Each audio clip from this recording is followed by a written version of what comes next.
TikTok these days. Yeah, I hear you, man. Except this is the rare one. It's kind of like my Like your farewell?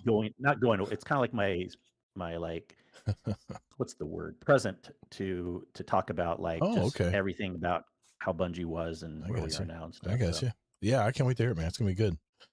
All right, I think we're ready to go, guys. Yep, we are ready. Let's do it. I am ready to go. All right, here we go. What's up, Guardians? Welcome to episode 363 of the Guardian Down Roundtable. In our podcast, we talk about topics and news that impact our gaming hobby, all while keeping a focus on our community. We're the podcast that invites a rotating list of guest co-hosts every week to join us at the table. We go live every Thursday night, 9 p.m. Eastern Time on my Todd the Gator YouTube and Twitch channels, as well as our Discord live stage. Once a month, we invite a new member from our Discord community to pull up a chair and share their own story with us. And I'll just tell you this, we have 2 new guests coming in the month of July. So because June, we really didn't have a new guest. I don't think we did. Anyway, they come in, well, average one a month. Let's leave it at that. We are a live show with an audio version available every Monday morning. We love the live shows, but more importantly, we love the live interaction with our chat. So if you're in chat tonight, hello, give us some feedback on the topics we're talking about tonight. We want to interact with you live on the show. And if you have a comment or some input on it, we may actually read it aloud on the show. So don't be shy. Chime in if there's something you want to discuss with us. We don't have to wait till the end of the podcast to answer any questions or anything. Just throw them out there while we're on the topic, and we'll get right to it. So first, let's introduce my co-host from the great state of Utah, hopefully smoke-free Utah, Mr. Kingsley Mack. What's up, Mike? hello. I think you need to change that wording to "we will read it on the show" because you'll often read comments that are off topic. I probably will. Instead of "may read it on the show." I like interaction, man. And if people are I know. spending the time to type in the chat, I then have to keep it on topic, and you're reading a Yes. comment from like 3 subjects ago. Yeah. Well, especially with Discord, I don't look at the Discord chat quite as often as I do the regular YouTube and Guess Twitch what? chat. So You don't have to read every single I know. response. Anyway, But anyways, we do love interacting. I'm not saying that. yes. And Utah is not smoke free by any means. The fires are still really bad, but there is because of the El Nino this year, and Utah will likely get a rare monsoon season coming up. We may still have another week or 2, but it's somewhat projected in the long-term forecast. Right. So hopefully that will be good coming up. But right now, it's just kind of 90s for another week. And today was a little bit of scattered showers, but then we're going to be dry for another week before the monsoon starts. I mean, more importantly, are the fires finally under control, or what's the deal with that, man? No, like I said, it's still not. Still burning. It's, I'm so weird, man. No, wildfires never go out that quickly. I guess you don't know much about we don't get wildfires so like you guys do on the West. It's just so dry out. yes. That's the big difference. So when you have a big fire, like a big fire, and we have 8 big ones in the state right now and multiple small ones, Whoa. they usually last a minimum of a week, and sometimes they can go several weeks or even more than a month if it's really, really bad. Jeez. And that's just because they burn so fast. You got all the forests and mountains out here and stuff. And, the West's mountains are way crazier than the East's Appalachian range and stuff. And it's hard to control wildfires, especially when it's even drier than normal this year. The winds, everything like that, the extreme temperatures. They were finding out, the firefighters saw that this year it's been nothing like they've ever seen. Wow. The fires were acting different than what they're used to, because usually they can kind of predict where the lines are going. But something about like the way that the trees are drier this year, they're like a Roman candle, and they'll get these sparks in them and shoot it off, and it can start a subfire a mile and a half away from a single spark from a tree. Oh my God. Yeah. And so it's pretty crazy. But damn.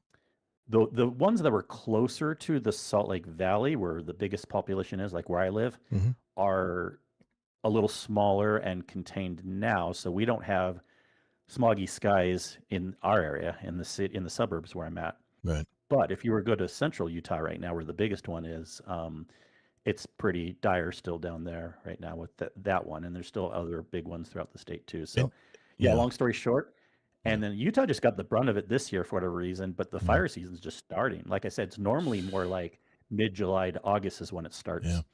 And so for all I know, California will get really crazy here in another month, True. and then there's still. I know I looked at you can do a Google search for like wildfires on the Really? map on the U.S. and see where they all are, and Wow. I saw states all around. Idaho didn't have too many, but like states all around, like Colorado, Arizona, Nevada had some. So fires Nice. going everywhere and like that. Well, we got two Scarlets in our chat, one in Discord and one Yeah, I saw you got distracted. in one. No, I heard you. And one in Twitch. Yes, that is an Arc Raiders t-shirt. I am friendly. I've never shot anybody in the game. I'm one of those people who I guess you call a pacifist. We don't shoot other people in the game. I just want to shoot Arc. Anyway, that's why I wear this friendly t-shirt for those audio listeners. Trying to figure out what the hell we're talking about. And a Scarlet Maddie went fishing, and man, that's a lot of speckled perch, man, or what we call crappies here in Which, Florida. by the way, he posted this in the Discord for people that aren't understanding what Todd's talking about. Sorry, yep, I have to remember chat. that people are listening. Yeah, that's true. Yeah, man, yeah, crappie. That's what we call them. But speckled perch is the common name. Not crappie. Yeah, Dorath, I've been playing a ton of Arc Raiders, and if you drink every time I say Arc Raiders, you're probably going to be drunk tonight. No, I actually don't have a lot to talk about with Arc Raiders tonight. Not really anything to talk about with that game, but good to know, Scarlett. So there's 3 drinks. That's about all I'm going to give you tonight. So how you doing, Dorath? All right, let's get on with our show. So what is on our show tonight? We got a lot, guys. We got a lot to talk about tonight. First, Mike is going to jump in first and talk about some news around Cyberpunk 2077. He's been playing it with his new upgraded GPU, and we'll see what he has to say about it. Speaking of news, I want to mention a couple quick news items that I found this week, so I'll do that after him. And then next, I'll be talking about the roadmap for the Marathon game in July and beyond, and more importantly, Marathon's new PvE mode coming soon. What is it, and will it be enough to bring players back to try it? Then we're going to look and see if Bungie has posted a This Week in Destiny, and I see they haven't. So we'll be skipping past that. And speaking of Bungie, we learned of the departure of Jason Jones, one of the original founders of the studio. And Mike is going to ask the question, who the hell is Jason Jones? And elaborate on what his departure means for the future of Bungie. He's never been wanted to be in the front-facing leaders of the studio, so Michael dig a little bit deeper into that. Also, finally, with the official announcement of the release date of GTA 6, I dive into the franchise and try to figure out what makes this game so special and why will it impact the industry in November, like everyone touts it's going to.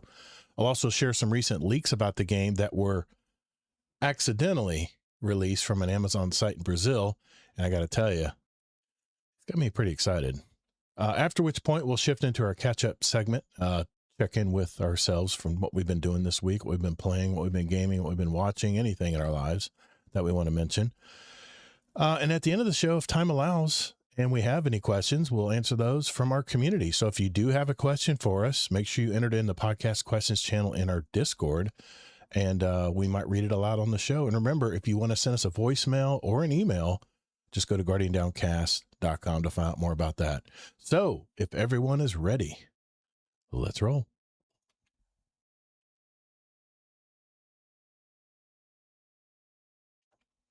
All right, Mike, let's start out with you, man. You have been playing Cyberpunk 2077, and you had some interesting news you wanted to talk about this week. So I'm going to pass the talking stick over to you, man. What's going on with Cyberpunk right now? Sorry, I was writing in the chat. Oh, okay. So Cyberpunk, I've been playing again, just coincidentally recently, but also I saw some news, which is kind of funny how it coalesced with the same thing of me playing it again. Anyways, I've loved Cyberpunk. It's a great game. It's an amazing game. Anyone who hasn't tried it before, I really, really highly, highly recommend it. It's such a fun game that you can take at any pace you want. Very, very large game, but don't feel overwhelmed because, it's like a single player game. You can kind of just do whatever. It's RPG-ish, but like It's very friendly and easy to play. You can do on easy mode all the way through a hard mode. And you can, if you prefer run and gun style, you can do that. If you prefer a hacking style, you can do that. If you prefer a melee style, you can do that. Hmm. If you prefer just exploring around the city, you can do that. If you prefer taking cars and running over people like GTA Light, you can do that. Really? There's so many different ways I you didn't can know that. play Cyberpunk. I did not know you can run But people over. anyways, Okay.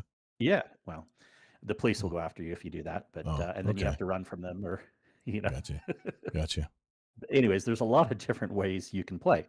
Yep, Dorath in the chat says Cyberpunk is amazing. It really, really is. Okay. And I highly, highly, highly, highly recommend everyone check it out. Anyways, I was deciding to do my second playthrough recently. And also, even I decided this before, but coincidentally, and I think I mentioned this on another show, but Radeon came out with an update where we could get FSR4 Mhm. built in even on older cards. So it was really nice seeing that. And sorry if I already mentioned this, but like I was able to go from medium settings to high settings on 4K, Yeah. 120 frames on my PC, and it looks beautiful, even more so than before. Yeah, you mentioned it They've last done week, lots of but yeah, I mean, yeah. I was blown away because I'm not used to that happening on any of my video cards by just downloading an Well, update you that. can do it on yours too, I promise. Okay. Yeah. It's just that Okay. you don't like to play on PC. But anyways, I like my PS Pro, man. I don't know what to tell you. yeah, It's your so much PC's easier to better. use. Well, we'll get into that. We'll get into that Yeah, console yeah, stuff, but yeah. yeah. Anyways, it's been really fun. But then I saw this article that Cyberpunk is having its highest player count in 2.5 years. That's amazing, Like, man. oh, interesting. Yeah. So Tessie actually wrote an article about this, and he says how it started out as one of the biggest disasters in video game history when it first came out. Right. I didn't pick it up right away either. I waited, like smartly so. Like when you kind of know on a big game if it's getting released and it's already been delayed a few times, I might actually wait for GTA also. I may not pick it up on day one. But Cyberpunk did fix their issues pretty quickly, and by 6 months to a year later, like they had turned. I know that doesn't sound quick for some people, but like they'd fixed so many things in the game and made like a 2.0 version of it that even people that had basically been turned off Right. were like came back and they're like, no, this is worth it now. It's such an amazing game. Like they literally turned it around. Hmm. And funny enough, when Tassie wrote the article the night before, it went up to 87,000 concurrent players just on Steam alone. And of course, we know it's Oh, everywhere else. It's on PlayStation, Xbox and things like that. And before that, it had been down to like probably like 27K was its average. hmm. So all of a sudden, just within the last month or so, it jumped up to 87,000 for its average on Steam. Um, so basically, the numbers had doubled or more, and that's really good for a 5.5-year-old single player game, for doing that. Now, they think one of the biggest reasons why is because it's been on a lot of sales lately.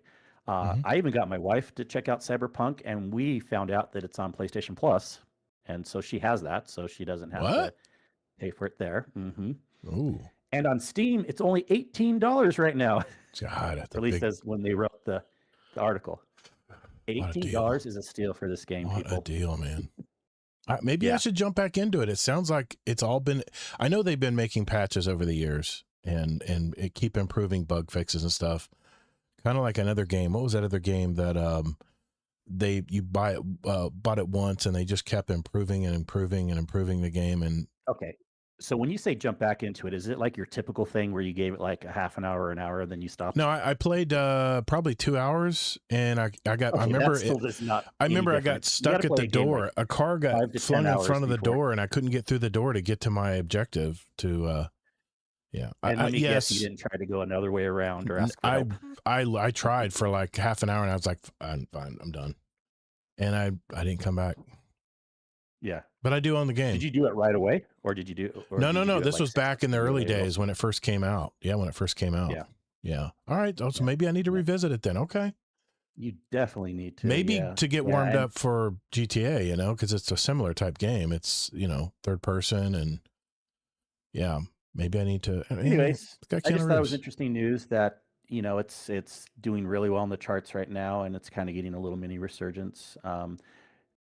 supposedly CDPR is working on both The Witcher 4 and a Cyberpunk 2. So Oh, we'll see on okay. that. Also, they had that Netflix series a while ago called Edge Runners, and Edge Runners is getting a second season also. So that's pretty Okay. cool also. Yeah, they That's made good an to know. animated version of a kind of a sub story to go along with Cyberpunk, which unfortunately we never got that with Destiny, but Cyberpunk got a series on Okay. Netflix, and it's really good. When I watched the first season several years ago, so I'm excited for the second season coming up. Nice, man.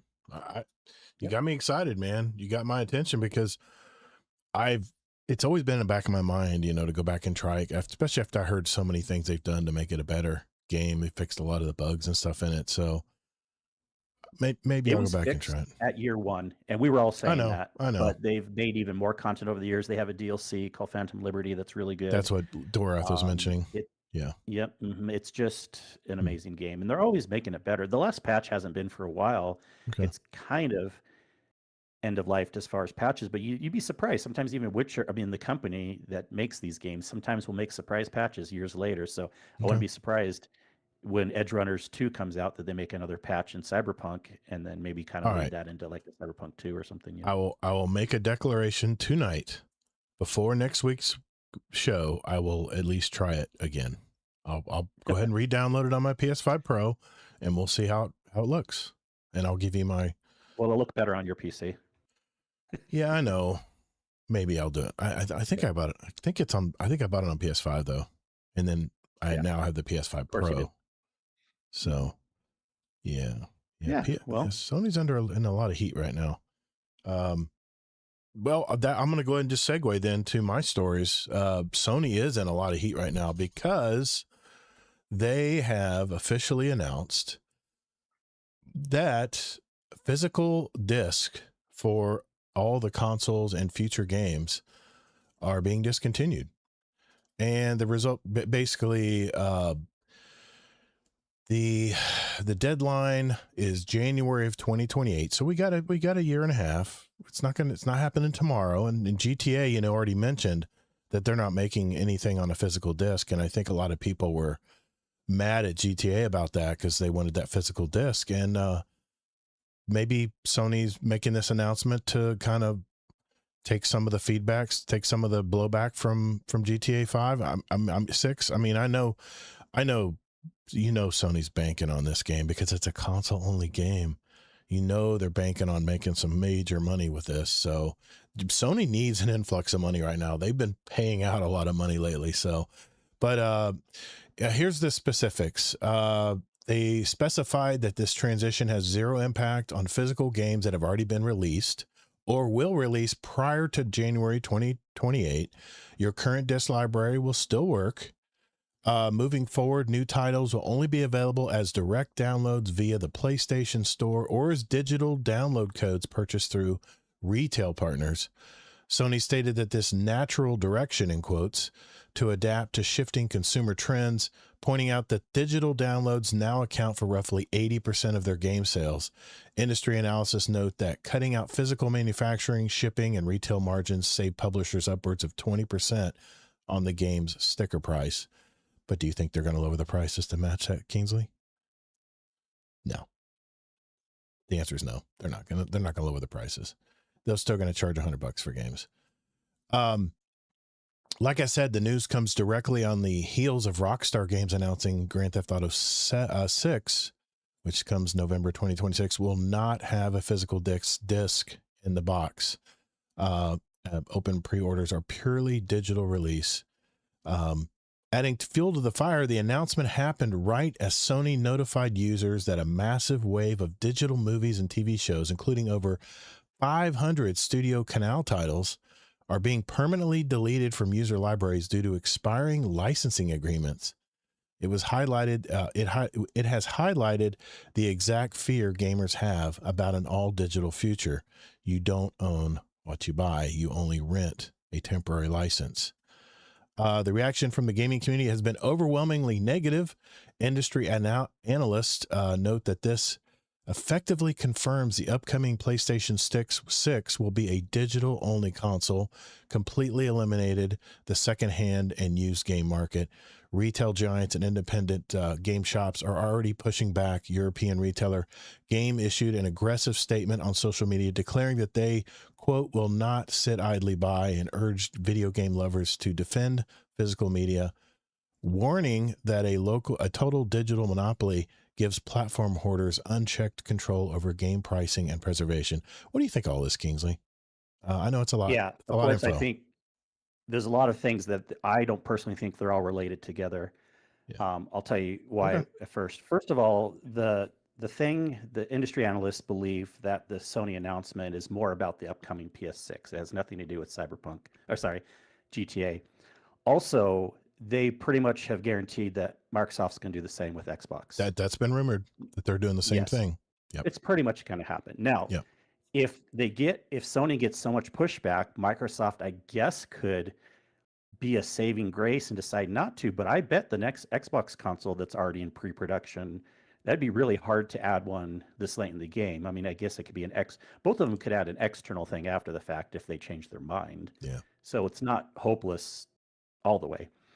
And then also the movie thing, yes, it's very concerning. I'm more concerned about that than the disc thing. Yeah. But they're not directly related because you can take away rights even if you have a game on a disc too. Right. Just close the servers. There's two different topics here. There's digital rights, yeah, and then there's digital media formats.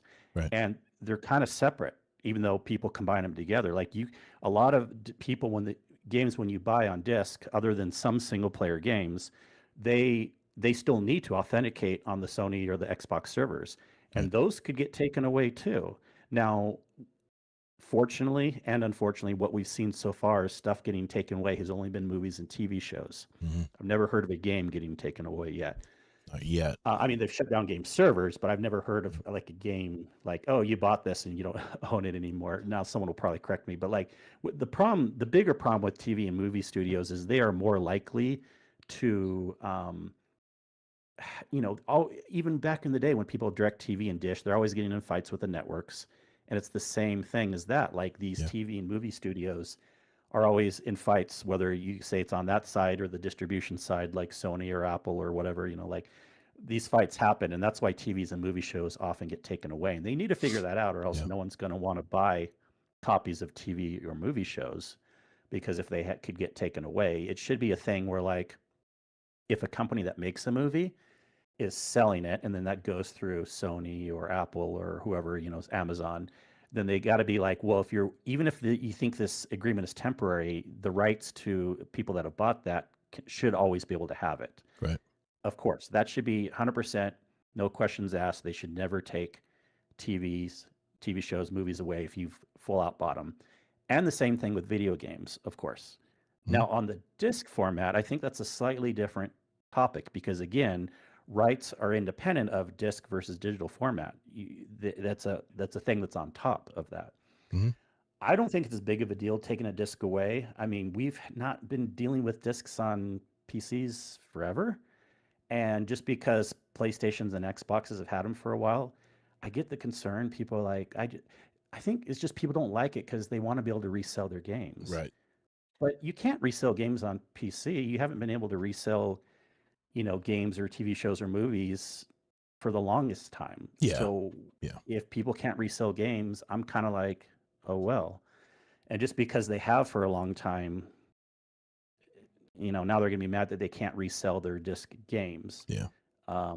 Because again, if they try to use the argument of like, well, but you can make a copy of a disc or things like that, I'm like, yeah, you can. But again, if Sony takes away the right to, just because you have that disc doesn't mean you'll be able to play the game. Right. If it's a game that needs to connect to a server. Exactly. So yeah, to me, and I know it's probably an unpopular opinion, but the disc thing is not as big of a deal. I think the bigger issue is the rights in general. Yeah. And I think people are kind of conflating the two and really getting upset about the disc thing, where really they should be talking more about the rights thing in general. Dorath in the Twitch chat says Xbox is doing the same, but Xbox is working on converting disc to a digital license. You put the disc into the Series X. I did hear about that. You're given a digital license to your Microsoft account, and you won't need to use the disc once it's converted. I remember my wife bought me one of the latest Call of Duty games on disc, and that's the first time I disc game in a long time. And I put it I into think, my yeah, PlayStation because I have a disc drive on mine, and it really didn't use much of the disc.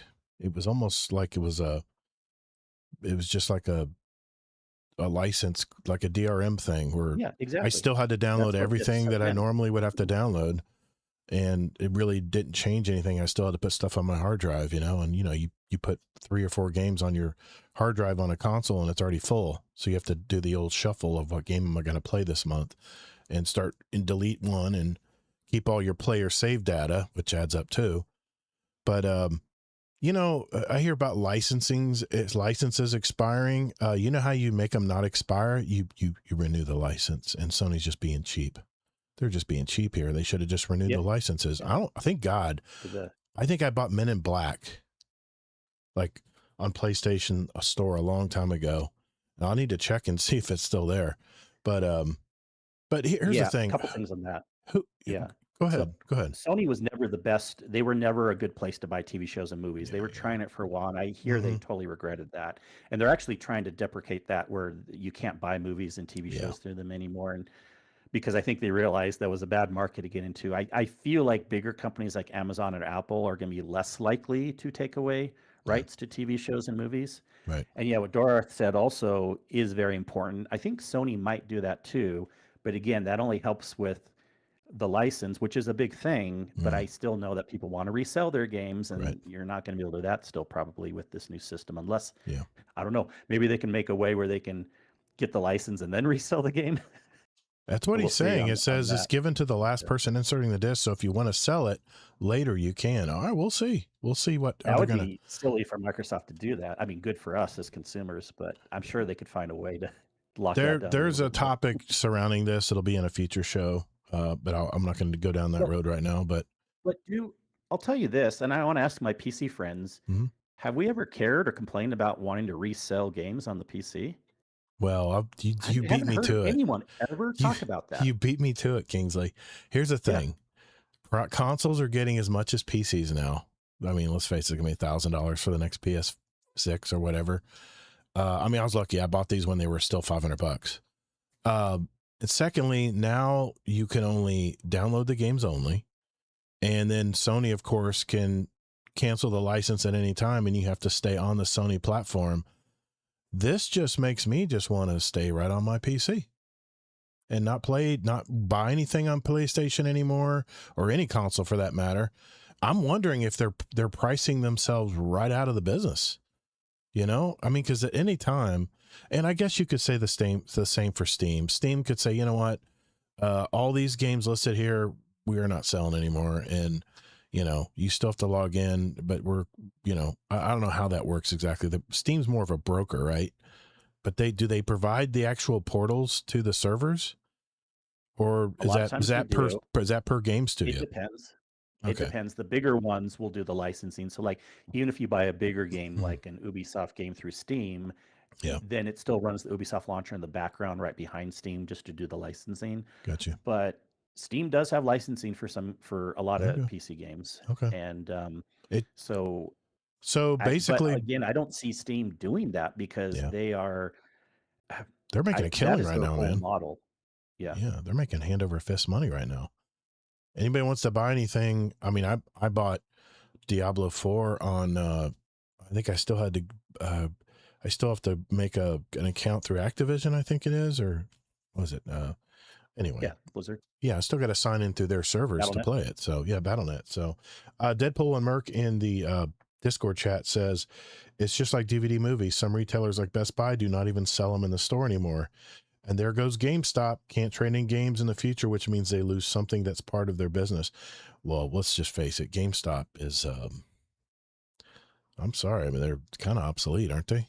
Aren't they selling like collectibles and I mean, they're stuff? more obsolete, but I mean, they're still around. We have Yeah. a few And around it's here, and I'm sad, sure there's man. people that still do that. Dude, do you But remember? that's the thing too. Again, it's like I don't know how the console that's such a culture thing. I mean, Yes. it was never really that way with even old PC gaming and Mac gaming in the 90s. I don't really remember people like I mean, maybe you would if the game wasn't copy protected, you would give a copy Yeah. to a friend. Mm-hmm. But I don't remember people trying to sell them to friends. It was Mm, only like the discs for some reason for the consoles that became a whole reseller market, and it can you always intrigued sell me. games that you buy on Yeah, Steam? Because it's through your account, right? well, no, well, not if they're protected, Yeah. but you could, in theory, the Okay. ones that weren't protected Okay. back in like the 90s or 2000s. I mean, for as far as movies, you just get a screen cap software, and that way you own it forever. Just make a digital file. You can do it that way. If you bought the game on PlayStation and movie on PlayStation, just pull up some capture software you can get for free and just record the whole movie on a digital file on your computer, but still you got to store it somewhere. And movies aren't small, especially if you're watching it in 4K. So, Berserker says, just mentioned the no disc to game counter girl, and she replied, they'll probably have cases with codes inside. Okay. Well, yeah, Yeah, that'd be the retailers we're Nintendo's talking been about. doing that Yeah. for a long time. If you go to Yeah, Best it's Buy, like you an can empty see all the console. games. It's like an empty No, console. it's just a Oh. card. It's just a card. Oh, okay. Okay. And then the card has the code, but it's the same price. Gotcha. It's just if you find it easier buying it in a store versus buying it online, or if you wanted Yeah. to gift it to someone, there's still a purpose for having it's like a gift card basically, but it's very Okay. specialized for that game. Mm. So you could buy it for a friend or a family member, and then they get the full access to the game with that code that you type in on the Switch and get it. Just seems to be driving everybody to PC gaming because, I mean, if consoles are going to be about as much as a low end PC anyway, people might say, well, I'll just need to go buy a PC or go buy a laptop. I can play it anywhere. I can't bring my console with me everywhere, but I can bring my laptop with me. The one that's still coming out ahead right now, and even though people thought the prices for the Switch 2 were high, the Switch 2 is still the cheapest console that's good on the market right now. That's true. And so Nintendo's still doing okay. But Yeah. Sony and Xbox are PlayStation and Xbox. It's not looking good for their next consoles, what the prices are going to be, and if people will even be as interested or have the money to buy them. Hasn't Nintendo kind of been off on their own market by themselves for the longest time? They kind of appeal to It's worked for them. It has. I got to admit, it has. So we'll see. So to be determined, I guess, right? If they walk this back or not. I don't know. No. Well, like Deadpool says, also Nintendo has kind of switched to game cards for a long time too. They have. Okay. And I just don't know why. I was expecting to hear some people upset about this Sony disc news, but then I was surprised how many people were upset. I want to hear if someone's can think of an argument that I didn't mention. But again, I don't think you should add it to the equation of rights, because rights is a different topic that, yeah, I want people to have rights to always have their games no matter what, if it's digital or disc. Yeah. But the fact of reselling, I'm guessing that's why people are upset. They want to be able to resell games. And that was a very limited thing. You could only really do it on PlayStation or Xbox anyways. And I guess those people are upset now. Yeah. Yeah. Well, Dorath also said depends on what Helix is. If I can play Xbox, Steam, and other stores on it, it like it's rumored. I don't know. We'll have to see. Again, like I mentioned in the last two shows, the gaming industry is in flux right now. There's a lot of changes happening, and I think it's going to be in all kinds of directions. But let me shift to my second note of news that I found out about this week, and this is about a gentleman named Jacob Navik. He is a CEO and an Emmy Award winner for GenVid. He was previously the CEO of Square Enix Holdings. GenVid is, I guess, his studio that he's a CEO of. I'm guessing here from his bio on Twitter. But he was actually replying to an article by Game Developer, and this was what they said: opinion, everything hurts, and no one knows when the pain will end. They're talking about the game developer hell and how the upper management has ruined gaming. And he chimed in. He says, these pieces are intellectually lazy at best and doing a disservice to workers at worst. Despite 2 years of Balls reports on the industry explaining what has happened, we still see arguments made that the issue was a small group of people making bad decisions.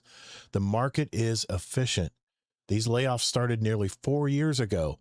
If the issue was bad decisions in game development and the solution was to make different or better single player games, we would have seen a rise in both new studios. Plus, old studios filling that gap and employment would have shifted toward those new entities. Instead, we have seen recently more gaming studios closing down, including plenty of non-service gaming studios. There is no market that will fill 10,000 game developers on the West Coast on West Coast salaries. The job markets have shifted overseas, and the games market growth has been absorbed by Roblox, China, TikTok, porn, Vice, and connected console services.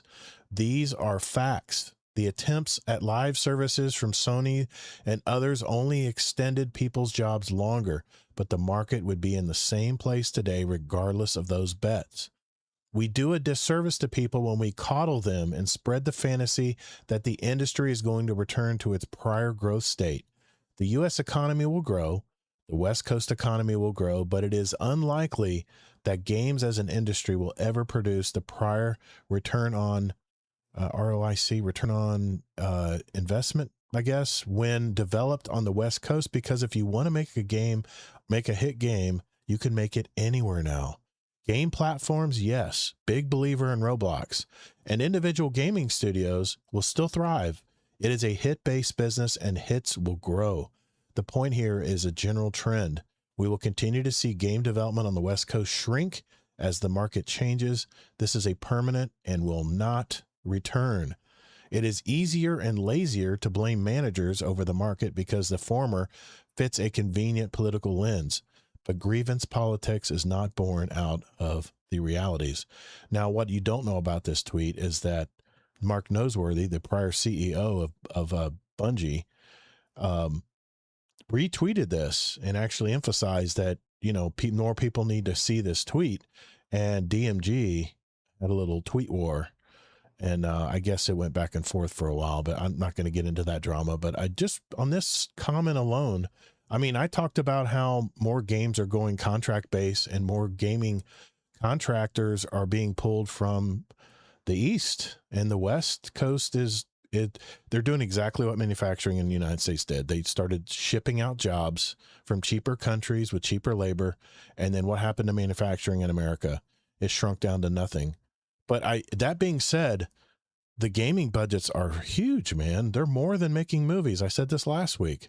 So what do you what's your take on this, Kingsley? I mean, is this truth, or it's all over? I I'm know. pissed at what he said. He did a thing too where he brought like 10 points in, and then he tried to use the word facts, but then the facts he gave weren't directly related fully to the bigger topic at hand. Right.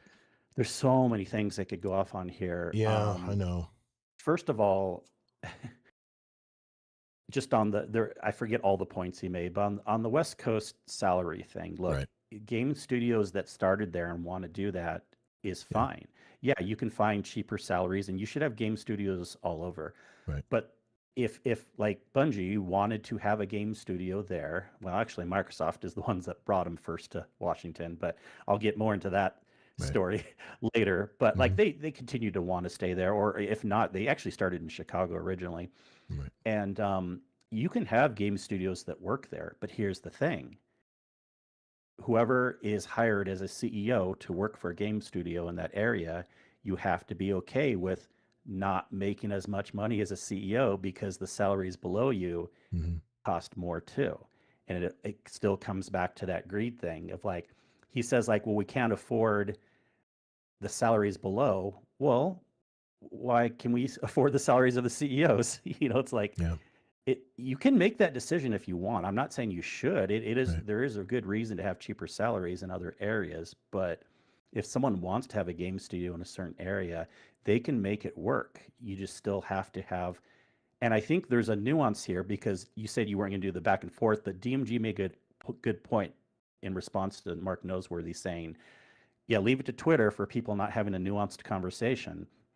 Some of the points are correct, but the overall point is getting conflated where you can actually, there's been pretty much at least some proof that very bad decisions were made in Bungie where they were spending money on too many incubation projects. They were spending money on a $80 million new headquarters. They're spending money right and left, Mm-hmm. where what they could have done is just invest it back into the company more and the salaries of the people below them. Yep. Now, I know it's not that easy, and there are times where you have to still fire some people, but it wouldn't have been as bad for Bungie, as bad, if they had made some smarter decisions. That's why I think this point is lost in the details. And he's just kind of being rude by saying that because he's making it sound like the only option is to have all game development in India or something Yeah. like that. And that No, is a option, he but mentioned it's that not the only option. there would be studios in America that still make hits, but it's a game. It's almost Yeah. gambling. It's gambling. Well, it doesn't have to be. No, I Again, know. you grow slow. Yeah. The biggest problem, Bungie did this too. They grew too fast and they got excited, and then Yeah. Back when you have to investor money grow was within the free. means. You have to look and see, like, okay, if we're growing and want to make more games or more content, then and we know salaries cost this amount in this area, then we can't give as many bonuses to the executives, or we can't have a game that comes out this quickly, or this or that, or we can't build a new studio that's 80 million. They got to Mm-hmm. make decisions rather than just blame it on the cost of the employees. Yeah. Um, They're unfortunately they're know, caught in the middle of this, And just, I mean, it's just almost like the perfect storm. People are spending less on games, right? People aren't paying full price for games anymore. When you wait to pay $19 for Cyberpunk, I paid $70 for it back when it first came out, and what a waste of money. I mean, I didn't get any value out of it, hardly at all, any of the game. But now, at least I still own the license to the game, so I can pull it back up in my library and re-download the data and the game and play it. But yeah, I think I'm going to stand by what I said last week. I think it was last week, about, I think creative groups are going to get smaller. I think out of necessity, American and even West Coast developers and studios are going to have to be efficient, because it's not the same times that it was back, pre-COVID or post-COVID, immediately after post-COVID. Times have changed, and money's expensive now. And I mean, we can talk about how Sony didn't approve a Destiny 3, and I don't know, man. I still disagree. I still think it's idiotic that they're not going to try to approve that game. But I don't know. I just saw that tweet today, and the back and forth between DMG and Mark Noseworthy, and it kind of struck home because it's all Bungie stuff they're kind of mentioning.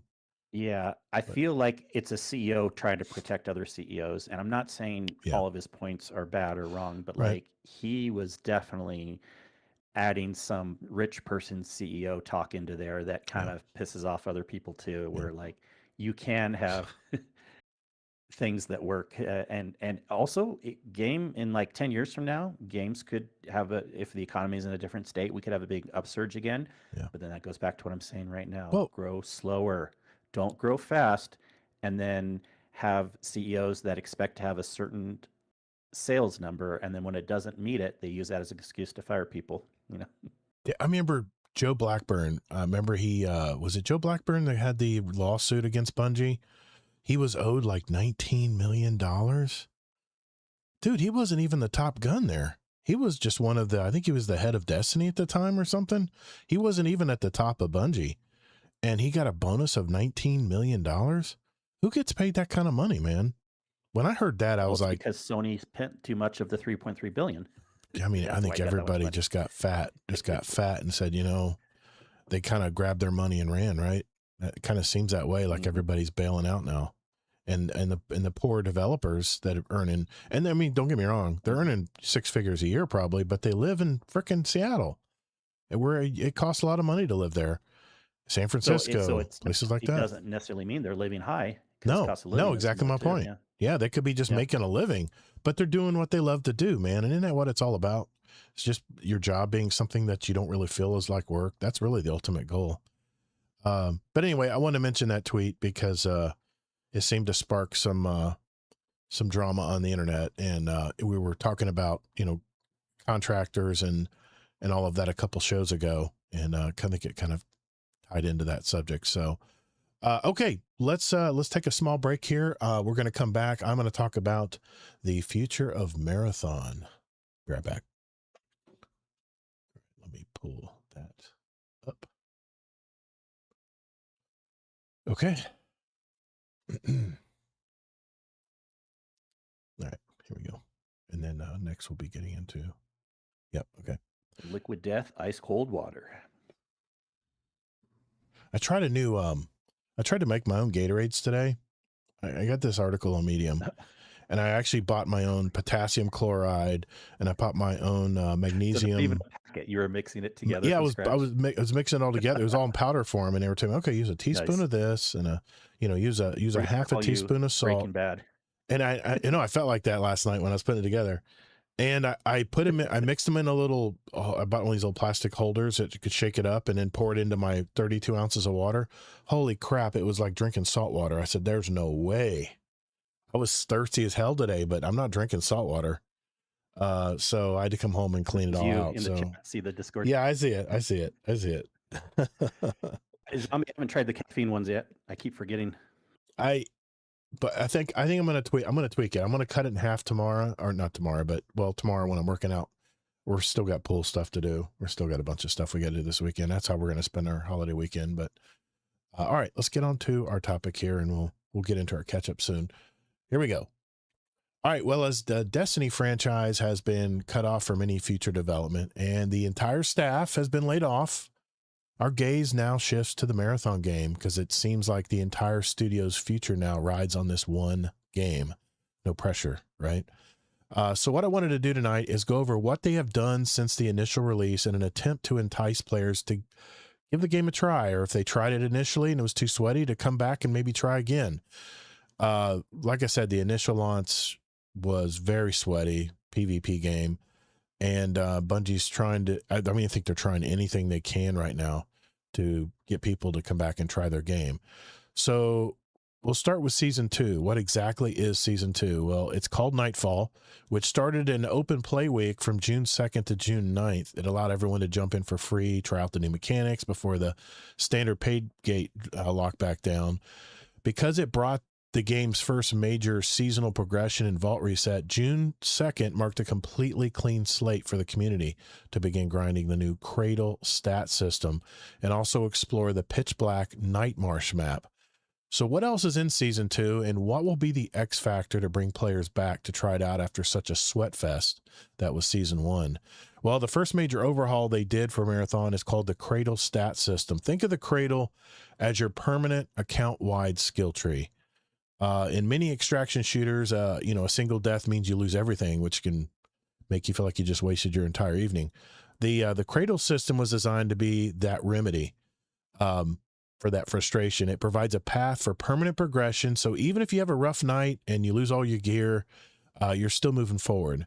So here's the breakdown of how all this works. You have persistent power. Every match earns you XP, and you can sync into permanent stat boosts, things like sprinting longer, looting faster, or getting back into the fight with quicker healing.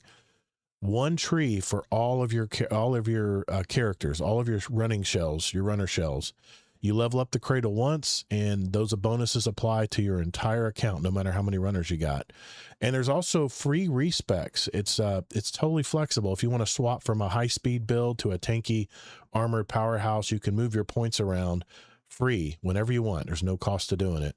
And then they have something called the matter converter. If your vault gets clogged with a bunch of duplicate gear or junk weapons, you just toss them into this machine and it vaporizes the trash and converts it into bonus XP to level up your Cradle even faster. So in short, it's a permanent safety net that ensures you're always growing stronger no matter how many times you go down. So what's next for Marathon? The big update is coming on July 21st, which is not far away. It'll be adding a game mode called Vault Breaker, which is the new PvE mode. And if you're completely new to Marathon or the extraction shooter genre, the standard game can be incredibly stressful. I mean, you saw me playing it, Kingsley. It was like a horror game when I was playing it solo. In the normal mode, you drop into the map, you fight alien monsters, you hunt for loot, and try to escape. The catches, of course, is that you have other players doing the same thing, and they can kill and take all your stuff too. This new Vault Breaker mode completely removes that stress. It is a pure cooperative PvE experience. When you queue up for Vault Breaker, whether you go in solo with a buddy or just a full three person squad, there are 0 enemy players. You don't have to worry about getting sniped from a bush by a pro player or losing your favorite weapons to an ambush or at an escape zone. It's just you and your team against the game's alien enemies. Yeah, that sounds good so far. But it plays more like a roguelike. Instead of the standard game loop, Vault Breaker plays much more like a roguelike. Think about Hades or The Binding of Isaac. The run, you drop into the cryo archive. That's the end game, by the way, up in the ship. You have all these high-tech maps. You got to do all these puzzles, and you fight your way through a series of locked vaults. Each vault gives you clear. Every vault that you clear gets progressively harder, but you also grow more powerful during that specific match. And then you finally reach the boss. The ultimate goal is to push your way all the way to the final vault to face off against a massive, mysterious boss entity. Here's the twist. You leave your guns behind, which is what I have a problem with. In a typical extraction game, you do naked runs. You find awesome guns. You take them back to your base. Vault Breaker flips this on its head to keep the game's economy fair. So they have what they call sponsored kits, which if anybody's played Marathon knows what those are. It's like a free kit. To play, the game forces you to use a free pre-made gear package, the sponsored kit. Any high-tier weapons, armor, or lasers you find inside the vaults are destroyed the moment you leave the match. You cannot bring them back to the main game. The only thing you actually keep is a special currency called vault data. So why even play this kind of game if you can't keep your gear? Even though you can't sneak out with the guns you find, the vault data you extract is incredibly valuable. You take that data back to the main menu and you can use it to, 1, permanently upgrade your PvE kits so your character starts future Vault Breaker runs with better stats and better weapons. I guess you can upgrade your weapons. Or 2, you can buy top tier gear from vendors that can be carried over into the standard high stakes PvP modes, sweaty stuff. Vault Breaker is essentially Bungie giving players a safe place to leave the game's learn the game's movement, practice the gunplay, explore a massive end-game map, and then fight cool alien bosses without the constant fear of losing your hard-earned loot to another player. Other features they have coming in July, they're creating a kind of a prestige system. For those of you that have maxed out your cradle level and you decide you want to reset your cradle to 0, you get rewards like an additional point of energy that you can use to further optimize builds. It's something that Arc Raiders does. Everybody can drink. Second, there will be unique cosmetics, including distinct earnable styles for your runners. And I just found out that Bungie is increasing the base cradle progression speeds across the board. So this might be something to do if you play a lot of this game. Another thing they're adding is player profile stats, meaning you can now track your long-term performance, successful extractions, combatant kills, and performance metrics across different queues. Looking beyond Season 2, they've locked in a date for Season 3, which is September 22nd, by the way. The main objective, for what I'm hearing, is they're improving the onboarding system and eliminating the death spiral for newcomers and solo players hitting that wall when you're killed by highly kitted out squads and players. To help address this, Season 3 will bring a total revamp to the perimeter zone map. This is the first beginner map.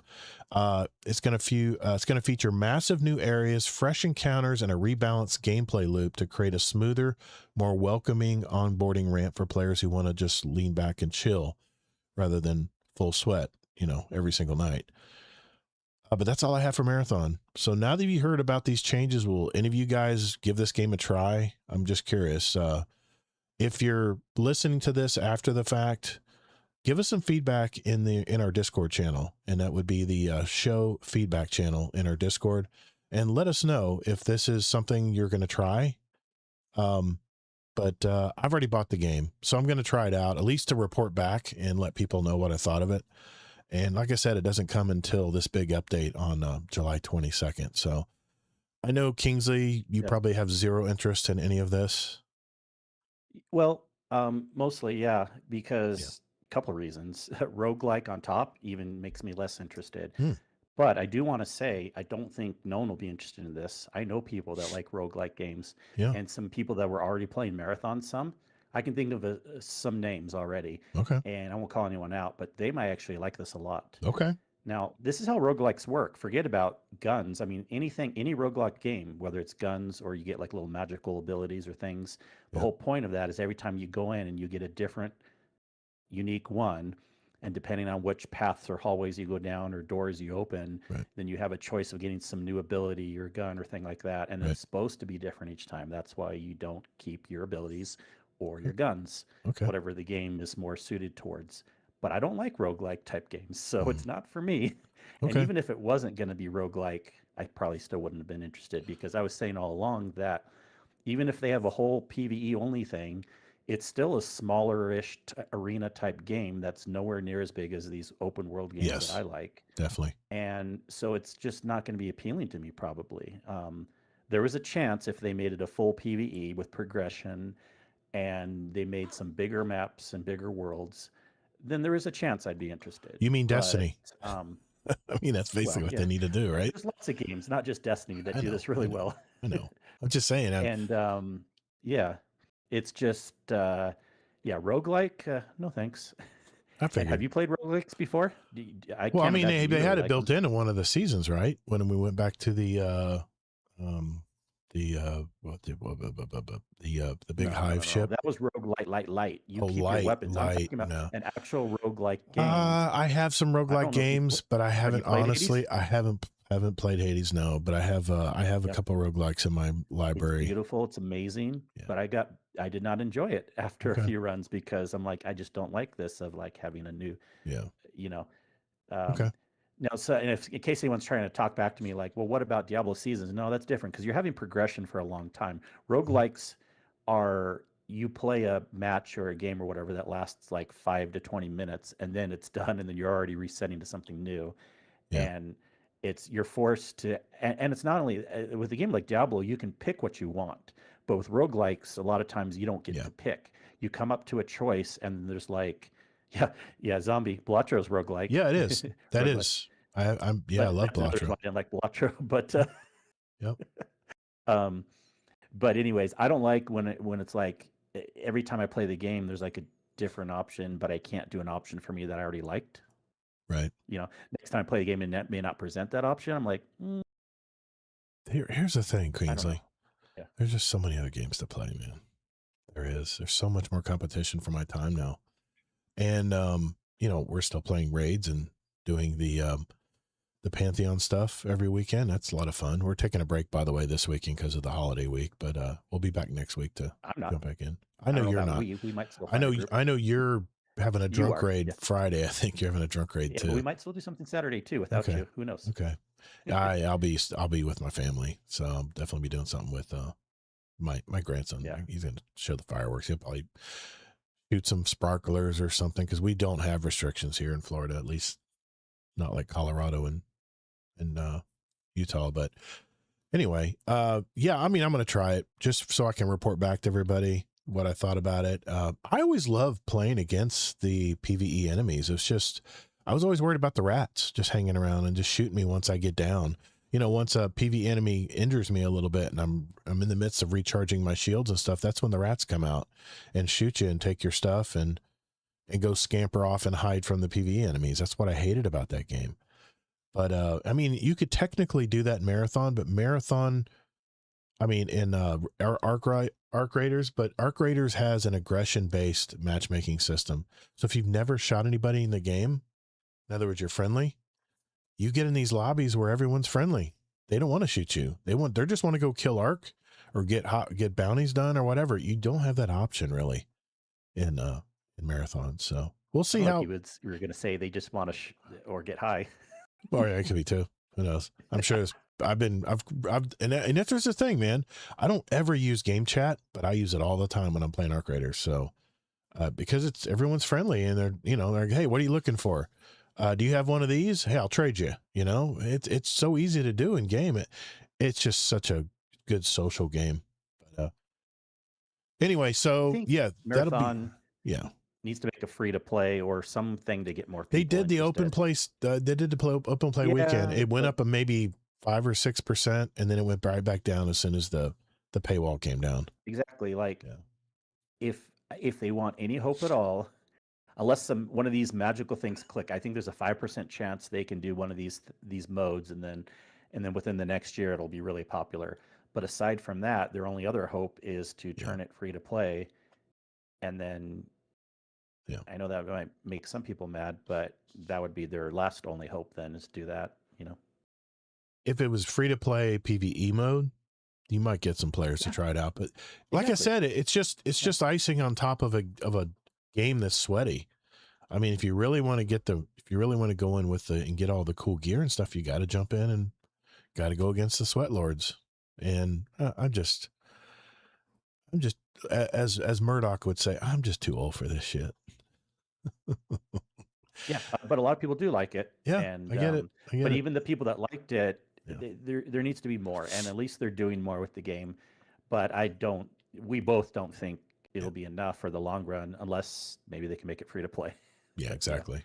Exactly. So, all right. Well, let's move on. I just wanted to, I figured, since there's no more Destiny talk, I figured I would at least put the information out there for those of you who are still playing the game, which you probably already know about this stuff if you've read their weekly things that not TWAB, but whatever this week in marathon or whatever they put out over there. It's a totally separate site, but uh, July 22nd, July 21st, that'll be out, and season 3 is September 22nd. So those are two dates to remember. All right, let's move on.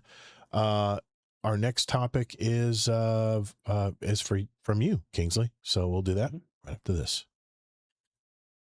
All right, and you'll just I cue better take me. a drink. This is Yeah, gonna be a rare time where I'm yeah. talking a lot. I need to take my nose spray. Happens every night when I start settling down.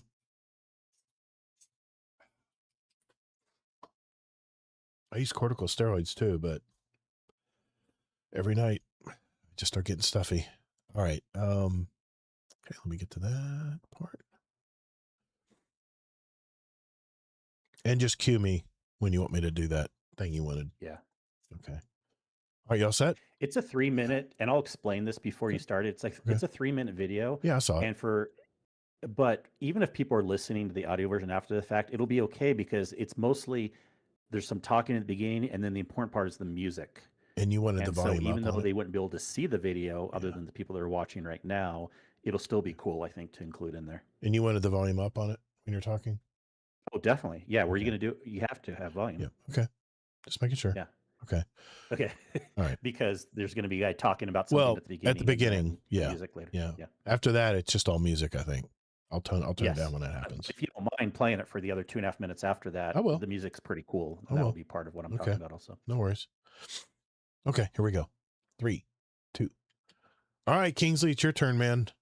You are going to talk about Jason Jones. So I will turn it over The to you, history of sir. Bungie. Yeah, history Yes. of Bungie. Yeah, exactly. Uh-huh. I found this really interesting because of some news lately, and I'll get to that at the end of the story. Mhm. But this is kind of like my love letter to everything that's been going on with Bungie, and who knows if they'll be around in the long run. But they have such a rich history. And basically, I decided to do a rare research thing and a longer talking point. And this is my version of a curated story of the history of Bungie, and more specifically, Jason Jones, one of the original co founders, with some interesting tidbits entered in, including some fun tidbits of how Apple and Microsoft used to be the companies that fought over Bungie. All right. So, Jason Jones met Alex Ropian, the other co founder, his second year at the University of Chicago. In 1991, Ropian had founded Bungie and published his own first game called Operation Desert Storm.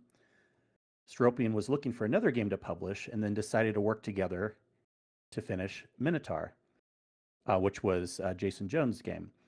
While Stropian did design and marketing, Jones was the main programmer all along.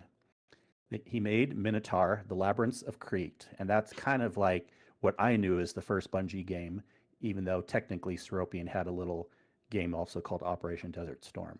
Okay.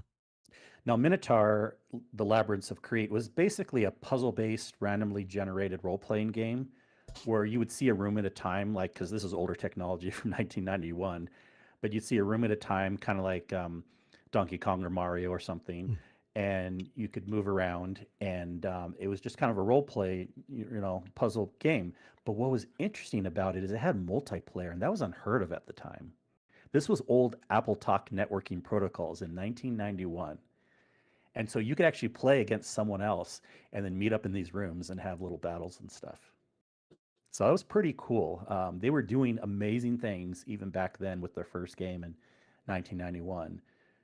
Um, Now, the game only sold around 2,500 copies, but that was still really cool for them. Just two kids in college basically creating this game.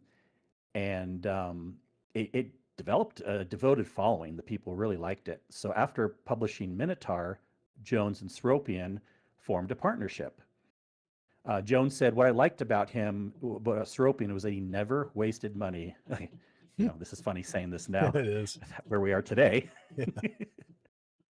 So, Jones was just responsible for the creative and technical aspects, making the games, and Seropian was the businessman and marketing person, basically. And that's how it went for many, many years. It was just the two of them. Um, Bungie actually, in the 90s was focused on the Mac platform only, due to familiarity mostly because both Jones and Seropian um, coincidentally were already doing programming on the Mac platform. And they knew the PC market was really cutthroat, but the Mac market was friendly. So it was easier to compete. After Minotaur game, Bungie then began to work on a 3D graphics version of the game, but realized that the game's format was not really suited for 3D. So instead, they wrote a brand new story for what would become their next game called Pathways into Darkness. Now, Pathways into Darkness was the first game that I remember playing. I don't think I played any of their other games. And Pathways into Darkness was very similar to Wolfenstein 3D, but in my opinion, it was way better, way, way better. Um, so if anyone remembers Wolfenstein 3D or like that game turned into a game like Doom, but you kind of it's like a first person shooter, but you kind of come up, this was aliens that you're kind of coming up upon and stuff like that, and little rooms you'd go into and hallways and stuff, and you would see right in front of you, and then you would shoot some alien or something. And again, pretty good technology for the 90s. But Bungie still didn't have that much money, and Jones was the only one available at the time, so he single-handedly coded this game on a Macintosh 2FX, passing down art chores to his friend Colin Brent. Pathways was successful enough that Bungie moved from a one-bedroom apartment to an actual office. Okay, so they're growing a little bit. Okay. Bungie's next project started as an update of Pathways, but evolved into a science fiction shooter game, dun dun dun, Marathon. Now, this is the Marathon of the 90s, okay? Right. Marathon, I played this a little bit, but I kind of vaguely remember back at the time, I didn't like it as much as Pathways. I was starting to realize that I didn't love a first-person shooter game that just focused only on that with like cramped hallways and stuff. Yeah. I like Destiny because you have these huge worlds to explore and you have big arenas with lots of enemies, but I just didn't love. I was always a futurist, so even back then I was like, I don't love just a first-person shooter game where you just run into a crowded room and there's one or two aliens and stuff. Like the exploration aspect wasn't there for me. But Marathon was a very popular game for Bungie in the 90s. They made 3 different Marathon games, by the way. Marathon 1, Really? 2, and 3. Did not And know that's that. really what made them.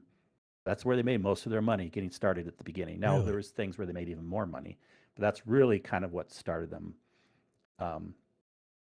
It also included state-of-the-art graphics, network multiplayer, voice support, all things unheard of in the 90s. Wow. Won a number of awards on release in 1994 for the original Marathon. Jones recalled that he was surprised anyone ever completed the game and sought to atone for some of its shortcomings with its sequel, Marathon 2, which was also then released for Windows because they wanted to grow. They didn't want to have it just on Apple products only. So Marathon 2 was also on Windows.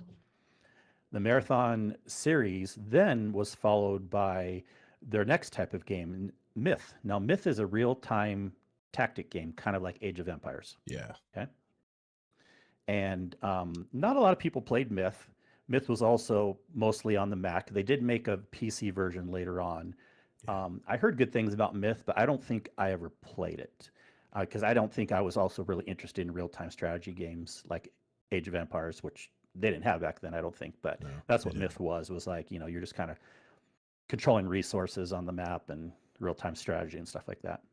Hmm.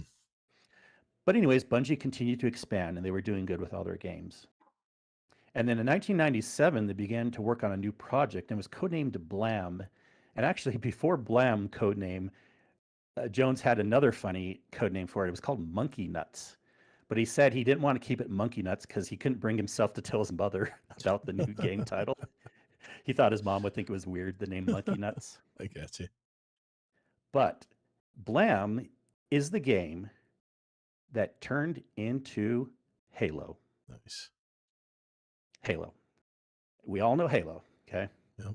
Jones' role in development was unlike Marathon and Myth, where Jones was involved in developing more than half of the levels and much to most of the story. Instead, he was project lead and manager, barely providing any code to the game. He would read war journals and authors such as John Kincaid and Winston Churchill. Wow. Now, here's where I want you to show a video, Todd, and as you're queuing it up, remember, Bungie was an Apple Macintosh primarily company at this point. And so they started working on this game called Halo. And they wanted to, they were already making games on the Mac. And Steve Jobs found out about this company and this game called Halo. And they wanted to promote it. So we're going to show a video here when Todd's ready. And will you be able to have it in the Discord too, or just in the other ones? I can pipe it in. Absolutely. Yep.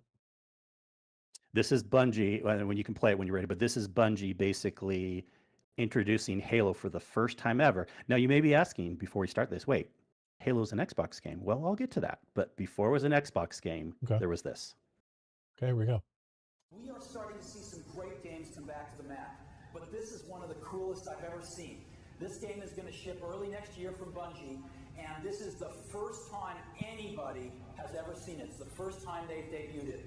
And so I'm very happy to welcome on the stage Jason Jones, who is the co-founder of Bungie and the Halo project lead. Halo is the name of this game, and we're going to see for the first time Halo. Look how young he is. He's just a kid. Everything you're about to see is being rendered in real time on a Macintosh using OpenGL.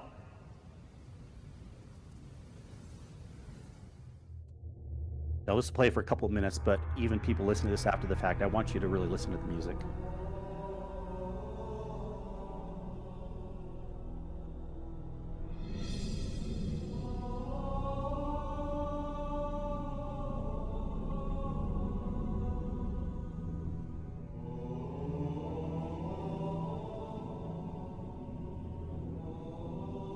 Showing them running through. Yeah, it's cool. I'll put the link to this video, by the way, in the show notes for those who are listening right now.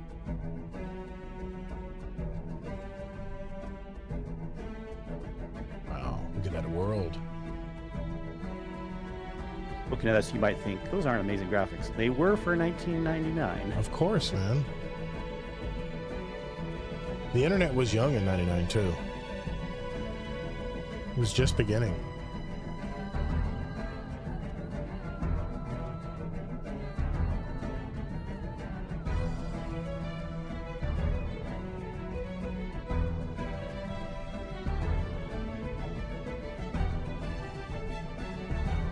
Wow.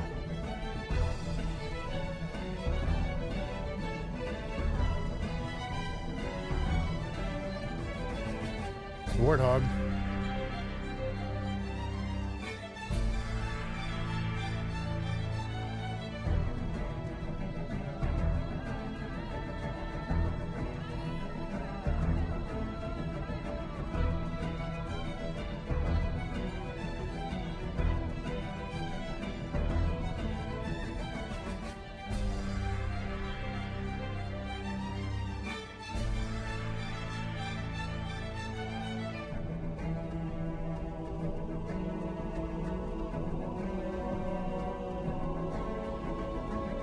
And I love how it ends.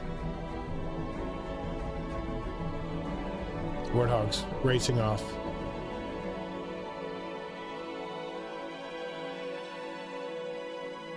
Oh, they're capturing the alien ship. Wow. And these were like top-notch graphics back then. Check this out. No way. I think it's almost... I'm putting it together now. There's the Bungie flag. Is this what started the tricorn? Partially, I believe, yeah. I'm looking at the shape of that ship. All right. Thanks for showing that. Wow, that was great. Yeah. Wow. Man, we have come a long way in gaming, dude. We have, but A long way. I just wanted to show that video because it was really cool. Now, again, I'll get to the point like, wait, Halo is an Xbox game, but it was originally going to be an Apple exclusive game. Right. So what happened was this was introduced at Macworld January 1999. Right. And then shortly after that, they got a call from Microsoft, and Microsoft acquired Bungie. Steve Jobs was pissed when he found out. He actually called up Steve Ballmer, the head of Microsoft at the time, and chewed him out over the phone. Wow. Is the true story on that. Now, Apple wasn't planning on buying them out right then, that second, but they wanted to like promote and license their game, and they were going to have the option to buy them out. But Microsoft swept in under the rug and bought them out. Wow. And that was probably the best decision Microsoft ever did to get started with Xbox, because as we all know, Halo is what started Xbox. If Microsoft hadn't done that, and if Apple had them, That we was could their be in a totally flagship different game. world these days. That's right. Yeah. So Microsoft Xbox Studios owes so much of that to Bungie. Too bad they couldn't swoop in and rescue him now, but Yeah. So, a side note for me, I never played Halo at all. I remember watching friends play it a little, but since back then I was more on the Apple side, and then when I heard about them getting bought out by Microsoft, and you I no had a way you were going to PlayStation see 2, it. I'd probably There's no way it's going to be available on Apple. yeah. Well, also I just had a PlayStation instead of an Xbox, so I just never. Yeah. I would have been willing to play it, but I just never really had opportunities. And I had a couple. I think I went to someone's house party once and played a little bit of it, when I was young. But when was Halo? 1999. The first one technically came out in 2000. It was introduced in 1999 and it came out in Right. 2000, I believe. Man, I just seen those graphics. It was 2001, but limited. 2000 Microsoft bought them out. So I'm trying to think what I was playing in 2000. Go ahead. I'll look it Yeah. up. I'll look it no, up. I can. Yeah, if you had anything to interject before I. No, I continue played on. Halo 2 and I played a little bit. I played the campaign in Halo 4, but I was really never into the PvP because I didn't like the fact that it wasn't a true first-person shooter. You always shot over the shoulder and you never could aim your weapons. I wanted to see that, that red dot sight like Call of Duty did, So, but no, I'll go ahead. I'll look it up. See what I was playing then. Okay, so in 2000, when Microsoft acquired Bungie, they actually moved the team from Chicago to Washington State, and probably because that's where Microsoft's headquarters is in Washington also. Jones recalls at the time that the buyout was just a whole blur. We'd been talking to people for years and years before even publishing Marathon. So, I guess Bungie knew that they might want to get bought out, even though Steve Jobs didn't through Apple. But they said they even talked to Activision way back then, too, before Microsoft in 1999, 2000. Activision made a serious offer to them. But he said the chance for them to work on the Microsoft Xbox console side, the chance to work with a company that took games very seriously, before that, we were worried we'd get bought by someone who didn't have a clue. So they decided to, go with Microsoft at the time. Also around the same time, a glitch was coming out in a Myth 2 game that was going to be released, and it wasn't quite released yet. But the beta tests found out that the glitch was so bad that it was erasing people's hard drives when they were installing it on their computers. So they had to do a massive recall of the game right before it was shipped and reburn all the discs. Talking about discs, right? Reburn all the discs. And Marty O'Donnell was actually working for them at the time, and he's told a story that he was helping them reburn the discs at the last second. They lost over $1 million in that, having to That's crazy. recall Myth 2 right before it was shipped, and then put it out. Now they said this didn't ruin Bungie, and this wasn't the main reason they were selling to Microsoft, but it certainly helped. Yeah. But also, the studio was small and really cool back then. Marty remembers that Jason Jones and Seropian saying that they were going to refuse to sell to Microsoft unless every single person in the studio agreed to the buyout. So they went around to every single person before they sold to Microsoft. I wonder how big the studio was back then. I don't know. We might be able to. I didn't see that in my research. I'll look it up. Yep. I was playing. I was on PlayStation in 2001, and I was playing that game that I talk about all the time that my wife would watch while I played it. That was Metal Gear Solid 2. That's why I never played. Yeah. On the Xbox, my son did. Oh, we weren't Xbox people. Yeah, we were PlayStation. My son was just being born that year. Well, no, he was a few years old. But go ahead. I'm sorry. Go ahead. I'll look it up. Yeah, but we all know that Halo was highly successful, highly successful, and it sold more than 1 million units in its first 6 months, which was really good for back then, driving Xbox sales. And Jones led the development team that helped create its sequel, Halo 2, and served as a director on a new video game series later on. He was listed as the next generation's top 100 developers in 2006 and 2007. Now, after the release of Halo 2, Jones took a sabbatical from Bungie. Alex Seropian, by the way, the other co-founder, also left in 2002 earlier, just from burnout. But Jones was not knowing whether he wanted to continue making games. He did return later, but his involvement with Halo began to diminish as Jones, get this, tended to dislike sequels. Really? They had already made some, but he did not like sequels. So he didn't like the fact that they were making Marathon 2 and 3 in the 90s. He didn't like the fact that they were making Halo 2 and 3. Who knows if he liked the fact that they were making Destiny 2. He likes to come up with new ideas, not have one and done. The same games go over and over. Okay, wow. I think that's very important. Well, the one thing I'll add on a little bit later in the story. You mentioned before they sold to Microsoft, they in 2001, in 2000 actually, there were 30 to 50 people in the studio. They had to ask up to 50 people, and they all had to agree. Yeah, they didn't have to, but that was really cool that they did. That is. Boy, times have changed. Yeah. All right. So we also know in October 1st, 2007, that Microsoft and Bungie announced that Bungie would be splitting off from Microsoft and back to independence. I remember those days. From what I understand, it was really good that they kind of got started with Microsoft, and Microsoft, it was really good that they were able to have Halo, but they never really meshed well. Bungie was a very grassroots company, kind of like that Apple style, kind of more fun, where Microsoft was very corporate. Even in their gaming division, they were very corporate. Right. And so Bungie decided to break off in 2007. And that's part of where their 7 comes from. One of the reasons of the 7 is 2007. Gotcha. There's other reasons, but they love the number 7. I thought it was because that might have been the original number of core members, but I guess not. It's just that magical day. So when they split off, Microsoft would own the IP of Halo, which we all know. But Bungie, even when they split off, they did still make some development for Halo games. Yes. They just weren't owned by Microsoft. And then, of course, later on, they stopped that even, and 343 and other people started working on the other Halo games. So it was Halo. It was an offshoot of the Halo series that was the last one they made for Microsoft. I think they had to because they were under contract. Or maybe, but at least they were independent. Yep. But then, so they were independent from 2007 to 2010. Then in 2010, they announced this was more independent than we remember. We keep thinking Activision owned them, but it was more.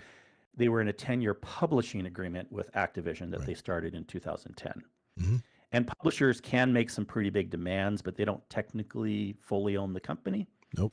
So under Bungie's agreement with Activision, new intellectual property actually developed by Bungie would still be owned by Bungie, not Activision. We all know that, right? Yep. And a deal similar to the Electronic Arts Partner Program. So coming up, we're getting closer to things we know. Jones worked closely with a colleague on a new project, a colleague named Jamie Geismer, who was working on his own internal project named Dragon's Tavern, which Geismer, and I'm sorry if I'm pronouncing that wrong, he described it to be a third-person fantasy game.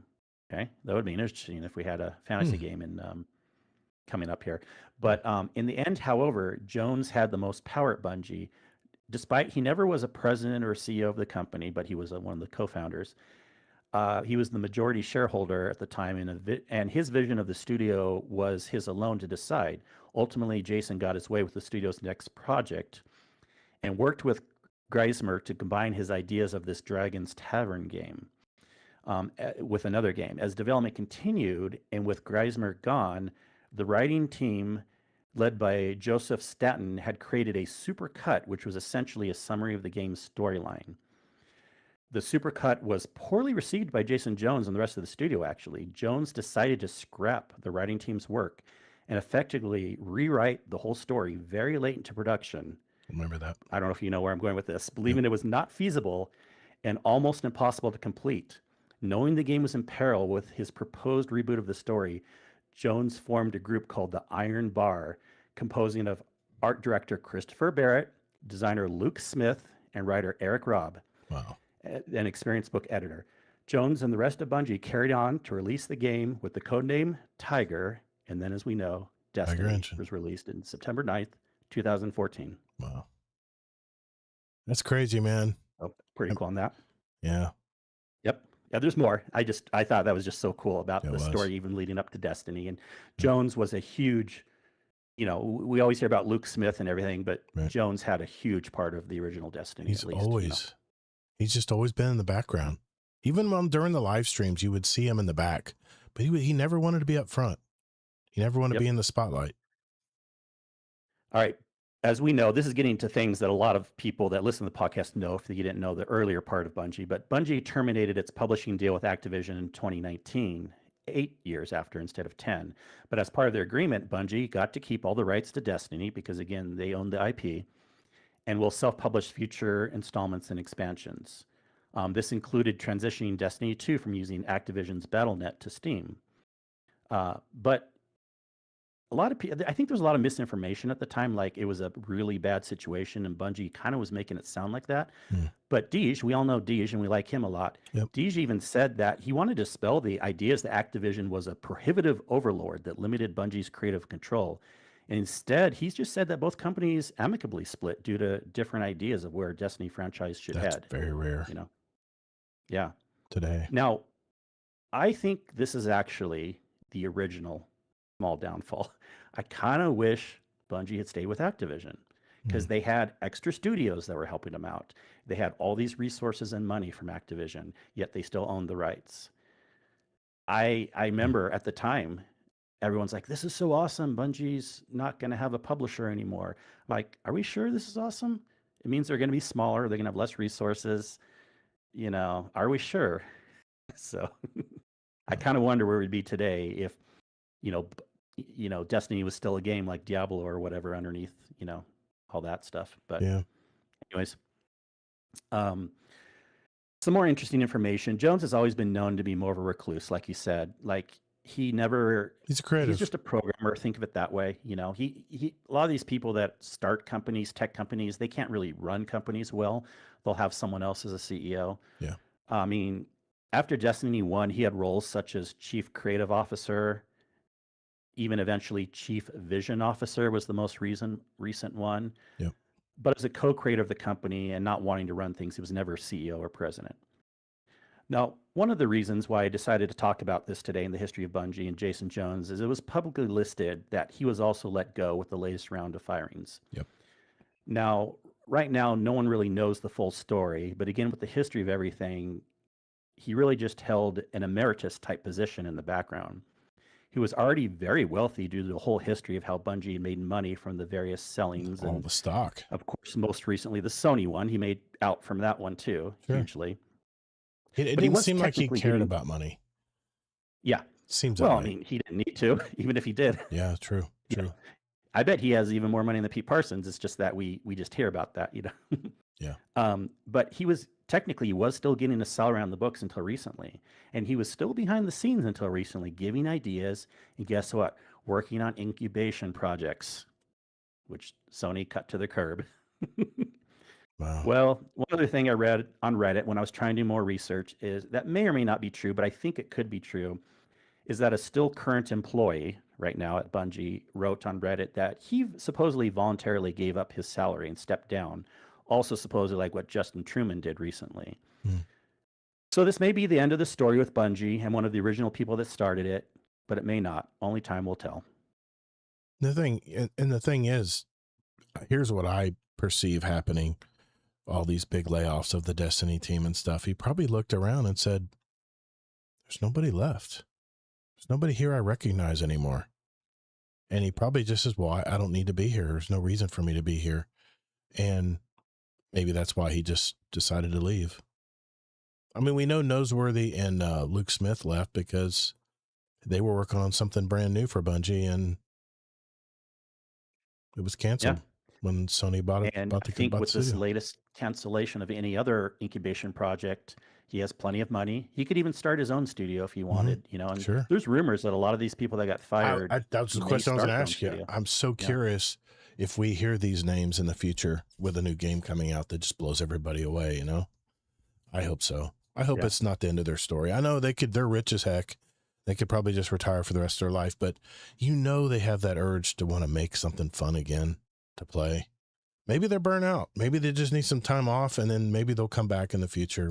We'll hear those names again. But thanks, man. I appreciate you digging into that. That was a lot of information, man. I know it didn't take it took some time to research all that out. I appreciate that. Yeah, I've never really known much about Jason Jones other than what he was one of the original members of the studio. But with him leaving, it was kind of apropos that we kind of talked about him tonight. And I was always intrigued with the early days of Bungie because, again, even though I was never in the middle period with Halo, I was with Bungie at the beginning and I was with Bungie now.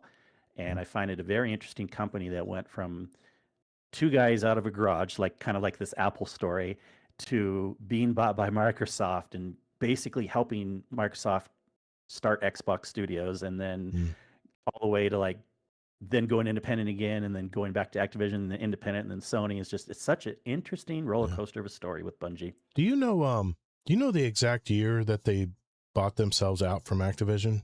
Was it 2019? Yes, the 2007 that I said. 2007. Well, let me make sure it was 2007 because that was the 7 number. Let me see here. 7. I have it in my notes. I read it. 2000. Okay. Let me go back to that. 2017, maybe. 2007 is when they split off. 2007? Yes, 2007. Because Destiny didn't come out until 2014. Yes. Yeah.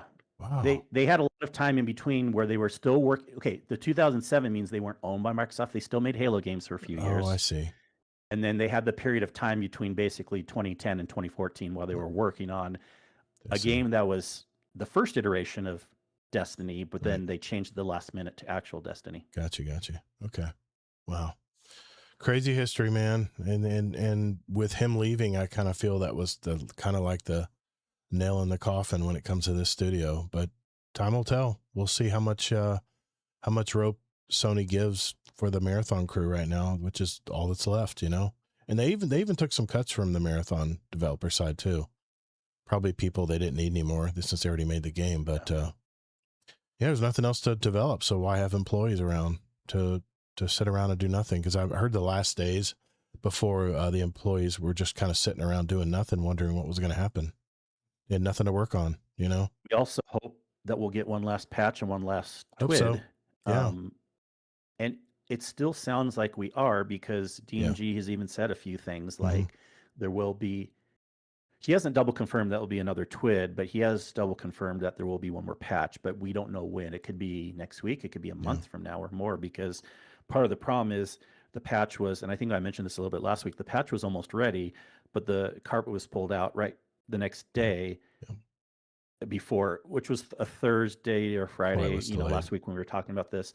And the patch was supposed to be the Tuesday after that, but now, if anything, they might have to have contractors finish it or someone else on the Marathon side in between. We don't really know, but supposedly they do still want to get the patch out.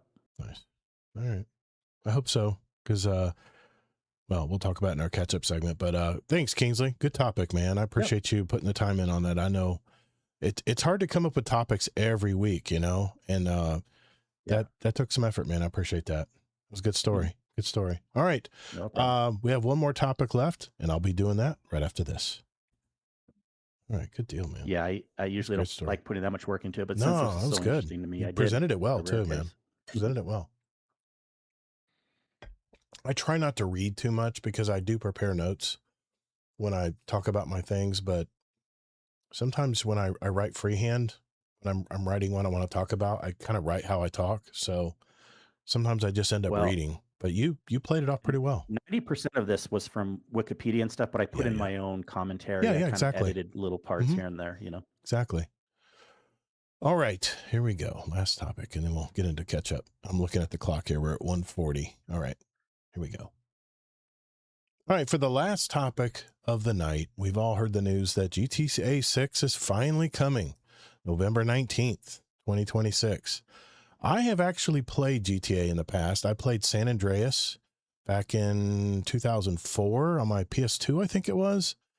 It was fun running over pedestrians, but robbing cars and beating people up, pulling them out of their cars and going into nightclubs and dancing around and acting like a fool and stuff. But it just got boring after a while. I didn't really know what else to do in the game. And the cop chases were fun, when you got the one siren and you get the two siren. And if you got the four sirens, that meant the cops were going to do whatever they had to do to stop you, which meant even shoot you on sight or whatever. I mean, it got real exciting, when I played back then. I did end up, from peer pressure from my friends at my gaming group at the time, I did pick up GTA 5. I think it was 2013. I think it was right before Destiny years. And I played the characters and the campaigns. And again, it was fun. But it just didn't tear me away from Call of Duty, which is, you could pretty much say 2004 to 2014. That 10-year period in my life was my gaming addiction. That was Call of Duty, and almost ended my marriage. Seriously, it was pretty serious stuff. But when Destiny came out, it was just like a wide awakening. But GTA never pulled me out of that funk. I always played Call of Duty. Whatever Call of Duty was coming out, I was there to play it because I had a bunch of friends who played it. We all would get together every night and play, and it was a great social thing too. But and then the GTA Online version of the game came out. It was so popular. I mean, what was I missing with all this? I mean, I heard the numbers that they're making like $1.5 million a day just from the GTA Online stuff. So as we're waiting here for the next iteration of the game to arrive, and over $1.5 billion spent on development, the most for any game in history, by the way. Why should I give a crap about this game when the last one really didn't get me too excited? So that's what I'm here to find out tonight. I looked into the game, did a little bit of research, and found some cool information along with some leaks and that just came out about GTA 6 from an Amazon page that was accidentally posted too early during the pre-orders phase of and I think it was in Brazil. Everything's happening in Brazil for some reason. So according to my research, there's 3 pillars of Grand Theft Auto that makes it so addictive. The first thing, it is the ultimate digital playground. I mean, when I look back at the old games, the old GTA games I played, open world games was not something that you would see on games back then. They were probably the first to offer a truly go anywhere, do whatever you want style of game. And you can play the campaign, you can ignore it, you can just go and cause chaos. You want to spend hours stealing a jet and just exploring, you can do that. The game never really says no. It just lets you play. And I must admit, being that open world games were not around back then, it seems like Rockstar's it's always been ahead of its time. Creed. Yeah, sorry. Assassin's Creed. I just had to maybe pop in. There were other 2000. open world games. Maybe you just didn't know about them. Yeah. I didn't play much Assassin's Creed. I never picked that game either. But it just seems like GTA is always one level up from everybody else. And when it comes to game development, I mean, not to mention if it's anything like Red Dead Redemption 2, which I gotta admit, this was the very first game I watched the entire campaign every day. Every morning I would tune in to this Twitch streamer, and the game was funny as hell. It was very realistic. I mean, it's the Wild West. So, I mean, it's not exactly a space shooter, but it was it was so cool, man. I would see the weirdest things people would do in Red Dead Redemption 2. I bought Red Dead Redemption 1, and like I said, I just never really took to it. But the second thing that makes this game so special, it is a literal mirror of real life. I mean, it just doesn't build a city. It builds a huge, hilarious parody on modern society. I mean, from fake radio stations and internet sites to billboards. I mean, it is very clever. It's like a cynical roast of pop culture, the massive consumerism we have these days, and the American dream. I mean, my favorite thing is I would steal a really nice car. I would just park it next to a building, and I would just turn on the radio stations and listen to the music, and the DJs in between the musics. It was so hilarious. I was like, how is this coming out of this car right now? That part of the game really blew me away. And if anything, whenever I logged in to play GTA, that's what I would do. I would steal a car and I would go park somewhere and just turn the radio stations on. It's just crazy, man. But the third pillar that has really made this game such an addictive game is it is the perfect social hub. It's not just a single player game anymore. With GT Online, it's become a persistent virtual space. It's more than a digital town square where people hang out. People can join role play communities. They can create their own fun. You know, you can turn the game into a place where you just want to live rather than just a game to finish and move on. Can you imagine a game as advanced as this one, but being built on that Unreal Engine 6 I talked about last week, where they're going to have the big merge back in 2028. Anyway, I can't help but get excited about games like this. I can just see the potential that these games will have, but the social hub aspect is what really I'm curious about. But with all that being said, here's the icing on the cake. There was a leak last week from Brazil on an Amazon page that was supposedly released too early. It was leaked, right? And this is the details it presented. It's going to be the largest map ever made by Rockstar Games. And I got to tell you, when I played the older games, I could drive forever. And I was like, how is this map still going? And it was a persistent map. Everything, it was just a fantastic world just to drive, just to lay the pedal to the metal and just go straight. It was amazing how big the maps were back then, but they're saying this game, GTA 6, is going to have the largest map ever made by Rockstar. Players will travel across the entire state of Leonida. Well, let's face it, it's Florida. They're going to explore either neon lit Vice City streets, crowded beaches, deep swamps, suburban layouts, and small rural towns. And I got to tell you, that is Florida. That is what we have in Florida. We have clubs and crazy places like down in Miami. We got really small hick towns where you feel like you're not in Florida. Feels like more like you're in another part of the country. You have the suburban layouts. That's where I live. Deep swamps, crowded beaches. I mean, it's everything that Florida is. And I got to admit, that's pretty damn realistic if that's what they're bringing. But another thing they're going to have this dynamic climate, which features like extreme storms and shifting times of day mechanics that directly alter your car handling physics in all kinds of ways to play the game generally. And I'm just curious if there's going to be a hurricane. They're going to put a hurricane in there. There's probably going to be a hurricane going on, and you'll be just freaking driving down the street. Just crazy. They're going to have expanded environmental activity. More interactivity as well. They're going to feature a wide array of interactive establishments, including functional shops, food hubs, and mini game hubs. The one thing I do remember about playing the older games is you had limited buildings that you could actually go into. All the ones that weren't active were boarded up. So they're saying they're going to have a lot more of this in the game, which I don't know, man. That at least piques my interest. They're going to have, listen to this. They're going to have an in-game social network. The characters' smartphones feature a fully interactive real-time social feed where players consume viral videos, follow Vice City digital influencers, and discover hidden side missions. They're going to have real-time character swapping. You know, there's two antagonists. There's a female and a male in this game, and you can switch back and forth and play them from different sides of the equation, especially with this heist and stuff that they're going to be doing. Each protagonist features distinct gameplay abilities tailored to the influence missions and broader criminal ecosystem.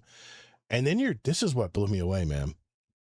You're going to have open world, non-playable characters, NPCs, and they're going to be governed by unscripted random events across the map. And they're going to use some AI scheduling into this. That reminds me of a TV show I watched long ago. Do you guys remember what that show was? Where robots basically did random routines every day as they invited tourists to visit their world. It was Westworld. This reminds me of Westworld because every NPC had a routine that it went through every day, and that's what's going to be in this game. So, a couple console optimization things. They've upgraded the engine, which leverages global illumination with advanced ray tracing for realistic reflections on vehicles and Vice City water bodies. They're really optimizing it for PS5 Pro. They're talking about native optimization for PS5 Pro hardware, promising sharpened visual resolutions and significantly more stable frame rates. Now I want to go download on my PS5 Pro. I'm ready to go download Cyberpunk now just to see how it looks. But after all of that, that is why I guess that people are so hyped about this game. But you mentioned to me when we talked about this, Kingsley, that you've never played a GTA game? Yes. And I am interested in, I think it was mostly circumstantial.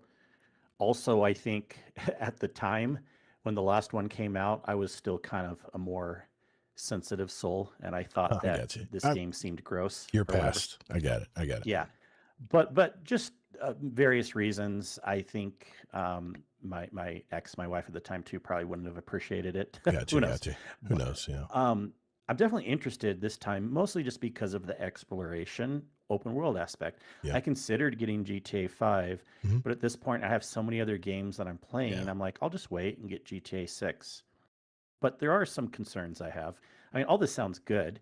And a lot of these things we have had in other games, like Assassin's Creed. When you go through Odyssey, you see the whole island of Greece. Like it's a huge, huge open world and what it looked like back then. They do so much research to show what things looked like back then. Yeah. And I know GTA 6 will be even newer, so even better. But my concerns, I'm not happy that it's console only at first because I don't want to buy it since I have a PC on a lesser graphics than what I can get on my PC. Yeah. My PC, and yours, by the way, is better than a PS5 Pro. Yeah, it is. So I don't want to wait either. And if they go with their previous history, it was a year and a half before it came out on PC. So I'm in this really weird predicament. I might buy it on PlayStation because I don't want to wait. Right. But I think what I'm going to do, I'm definitely not pre-ordering it. Okay. I'm going to wait to either see if there's no way there's going to be any sales, but I'm going to, if for some reason there is, I would, but there won't be, but for pre-orders. But I'm probably going to wait to see what the early reviews are like. And if it's reviewing really well, and if people like it, then maybe I'll buy it on PlayStation on day 1 or day 7 or something like that. But if it's riddled with bugs, and if the early reviews are bad, then I'll be fine waiting, and I'll just get it on PC when it comes out on PC. You know, I'm definitely going to buy it. I'm definitely going to play it, and I'm going to buy probably the $100 version because the way I'm hearing, the way the extra stuff that comes with the $20 more, it's an $80 game base. There's a certain store you can go in and buy cosmetics and stuff with game money, not real money. And you only have access to that. You can only open the door if you have the upgraded version. So I'm like, screw it, $20 more. Why not? And yeah, it's basically what you would get as cosmetics anyway. So don't think just because you can't get into that store. True.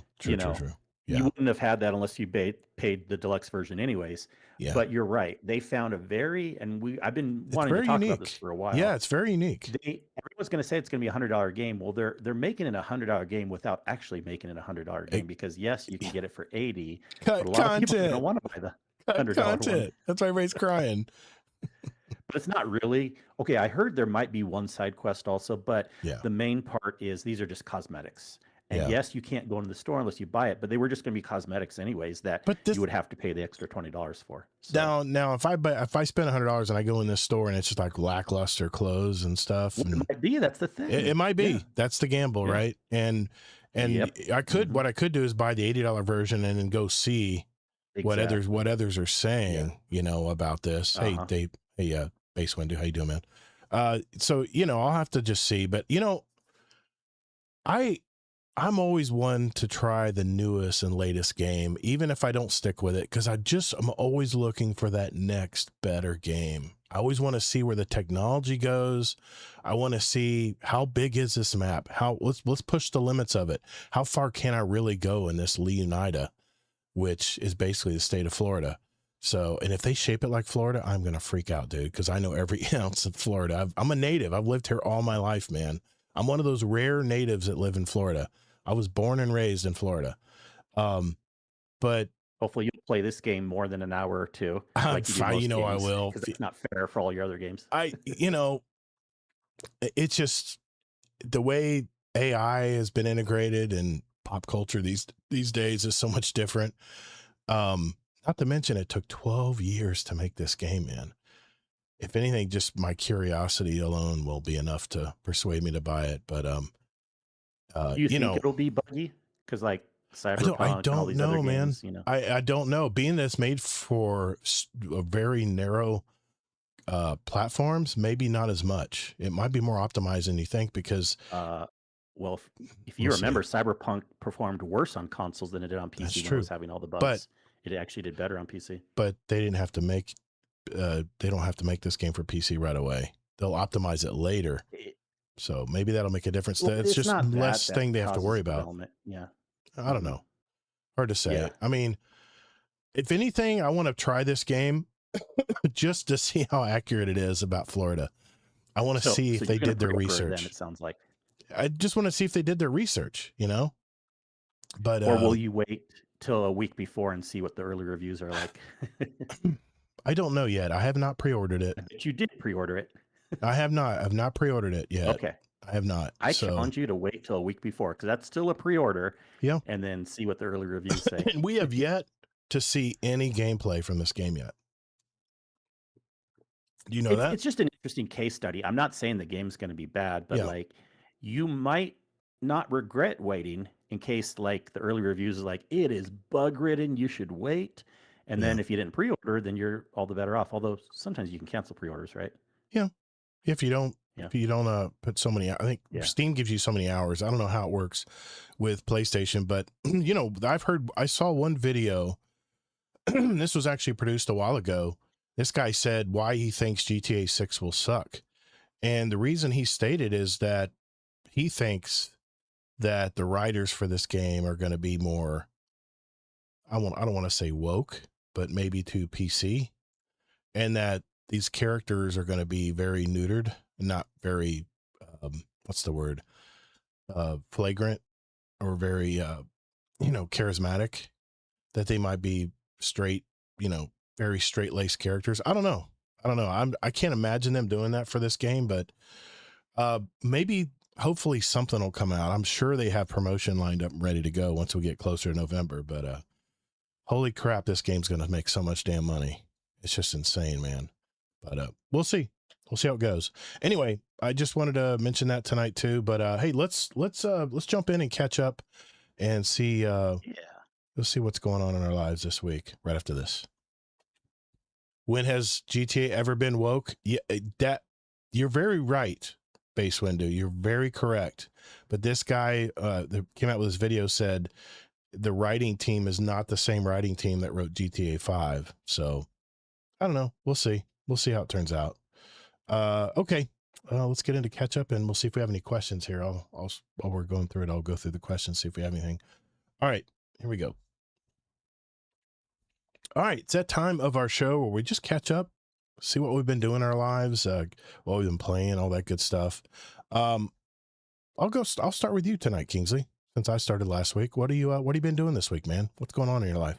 Oh man, I can't feel like I can think of too much to say now with all this stuff I've been talking about. Yeah. Oh yes, Diablo 4 new season. Yeah. A lot of Yes. fun so far. Been good. Okay. Yes, yeah. So Okay. I decided to go into playing Rogue this time.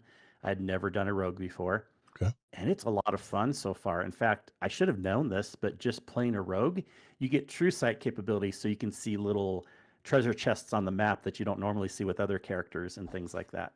Right.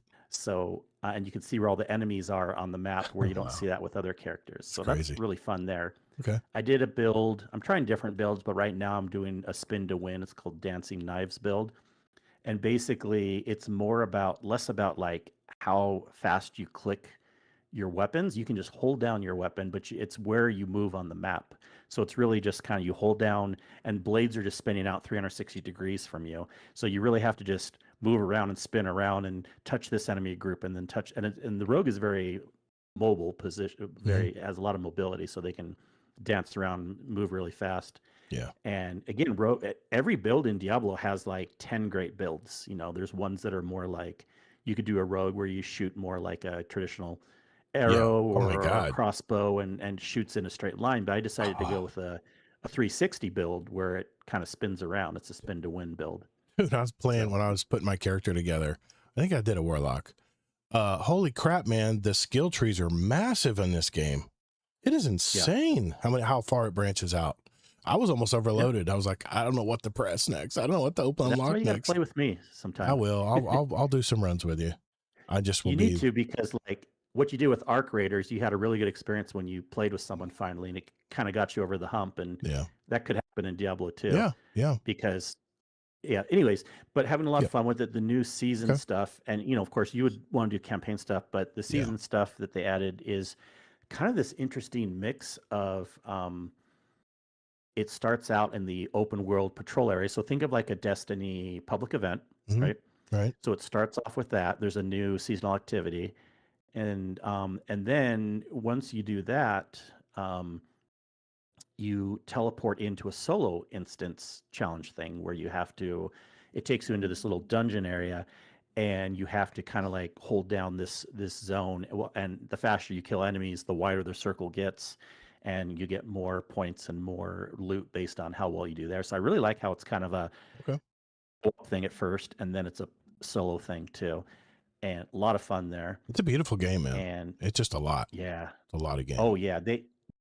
Like Diablo and Blizzard, they put so much, you know, we always talk about Destiny's cutscenes, but Blizzard has amazing cutscenes in Diablo. Amazing. Yeah. I'm to where this child's parent was taken in the village. That's where I'm at in this campaign. And then I got diverted. Yeah, pretty early on, but yeah. It's early. Yeah. So yeah. Okay, that's cool. So the new season's awesome. awesome. With that. Yeah, not much else to mention with other games. I mean, like I mentioned earlier, I'm playing Cyberpunk also, and I think right now, Diablo and Cyberpunk will be my main games. Although July 6th, I might be hopping over to check out the revamped Assassin's Creed Black Flag. That's when it's coming out. The reproduced version's coming out. Nice. Okay. That's, you know, we've talked about that. That's one of the best Assassin's Creed games ever made. And of course, they're making a remastered version of it, like fully flushed out remastered, not just a cheap version remastered. So, well, when I am done recording tonight and doing all my file system and stuff, I'm going to go right to my PS5 and download the new Cyberpunk and see what it's like. Nice. Yep. Awesome, man. Yeah. And of course, we played, No, that's it for me, basically. I mean, no, we played, let's see, this last weekend. What did we do? Oh yeah, we did a Last Wish raid because Sen wanted to get the catalyst for the 1,000 Voices at the end. And he got it the first run, so we farmed it. We just entered the wish wall, right? And came back to the last, what's it called? The Queen's Walk? Is that it? Of course, you got to do Riven and then Queen's Walk. Riven and then Queen's Walk. That's right. And I got it the second time. after 2 tries, and I think it was one of our chat picked it out, and I didn't get it. I think it was Amazing Taco King, and then I just decided to go with my gut, and boom, there it was. So yeah, Rona Red Lion, Sin Media, Allocate, of course, Kingsley Mac, and our pal Zombie Pops was out of town on vacation. So your nephew Omega Owl filled in nicely. He's a nice guy, man. Mm-hmm. He's too smart assery like you, though. That's the only problem. He was definitely Wait, piling what? on. He's piling on. It's like, what the hell, man? I don't know you that well. Side of the family. He is so definitely we probably that. have different personalities. Yeah, that's for sure. He's a cool guy though. He did well too. Yeah. So no movies this week. We're still in pool mode. Birthdays are finally wrapped up, and then we get the holiday weekend this week. So there's really not any great movies out right now. I'm really disappointed, but come mid-July, there's some great movies coming out. So I'll be mentioning those in future shows. I have decided to watch Euphoria on HBO, and my God, is this really what kids are going through right now? It's crazy, man. This show's nuts. It's very freaking risque. It is, it's full of sex, just full of sex, man. It's this whole show, and it's all about drugs and sex. And so far, that's all I've really been seeing on these episodes. It does give background for each of the characters, which is nice. And they're just all so damaged. They're all so freaking damaged, man. Like Base Window, I did want to see Scary Movie 6, but I got vetoed. So I'll be watching it. Once it comes out on HBO, I'll definitely be checking it out, man. I love those movies. An old person. Because I bet the boomers said that about the kids in the 70s and 80s. Is this what kids are doing these days? No, dude, sex, it's just, no, man, you got kids that are getting high and trying Vicodin and shit at age 11. I mean, my God. But these are broken Obviously, families. It's a subculture. It's not everyone. Of course. It's wacky, man. So I'm slowly getting into that show, but it's just been this past weekend. We celebrated my grandson's 2nd birthday. It went really well. The house was packed. My AC wouldn't get above 81. It was freaking 95 out. But I must admit, the pool party afterwards was so much fun after all that hard work. So the pool was like 81 to 85 degrees. It was like perfect, man. So I sent, by the way, some pictures of the finished product to the Patreon lounge. I don't know if many of you saw those pictures, but they're in there if you want to check out what the pool looked like when we're finally done with it. We're doing the rock now this weekend because we've realized some of the dirt is starting to move, and we're putting weed guard down, and then the rock. I'll be sweating my ass off tomorrow. So not working tomorrow. I'm taking the day off. It's going to be a 4-day weekend for me. And yeah, that's pretty much all it is on my end. That's my wife's finger officially is broken. I know I mentioned last week that she moved her hand while I was swinging a 5-pound sledge, driving stakes in the ground, and popped her right on top of the hand with a 5-pound sledge. And thank God it wasn't a full swing, or she wouldn't have a hand left. But she broke her index finger, and she's going to have it in a splint for about 6 weeks. So she can't even use that hand to lift anything or anything. So she's not happy with that right now. But no, that's it. That's it for me. So let's move and see if we have any questions. You know what? Let's take a small break here, and we'll return with questions from our community. Let me look those up real quick here. Make sure we got some. I think we had just a few, Kingsley, and we should be done here, man. Let me let's get it going. I'm tired. I am too. I'm feeling it, man. The heat has gotten to me. You want to today. Save any for the next? If we have we might do that. I might answer like 1 or 2 maybe. Let me see how many we got here.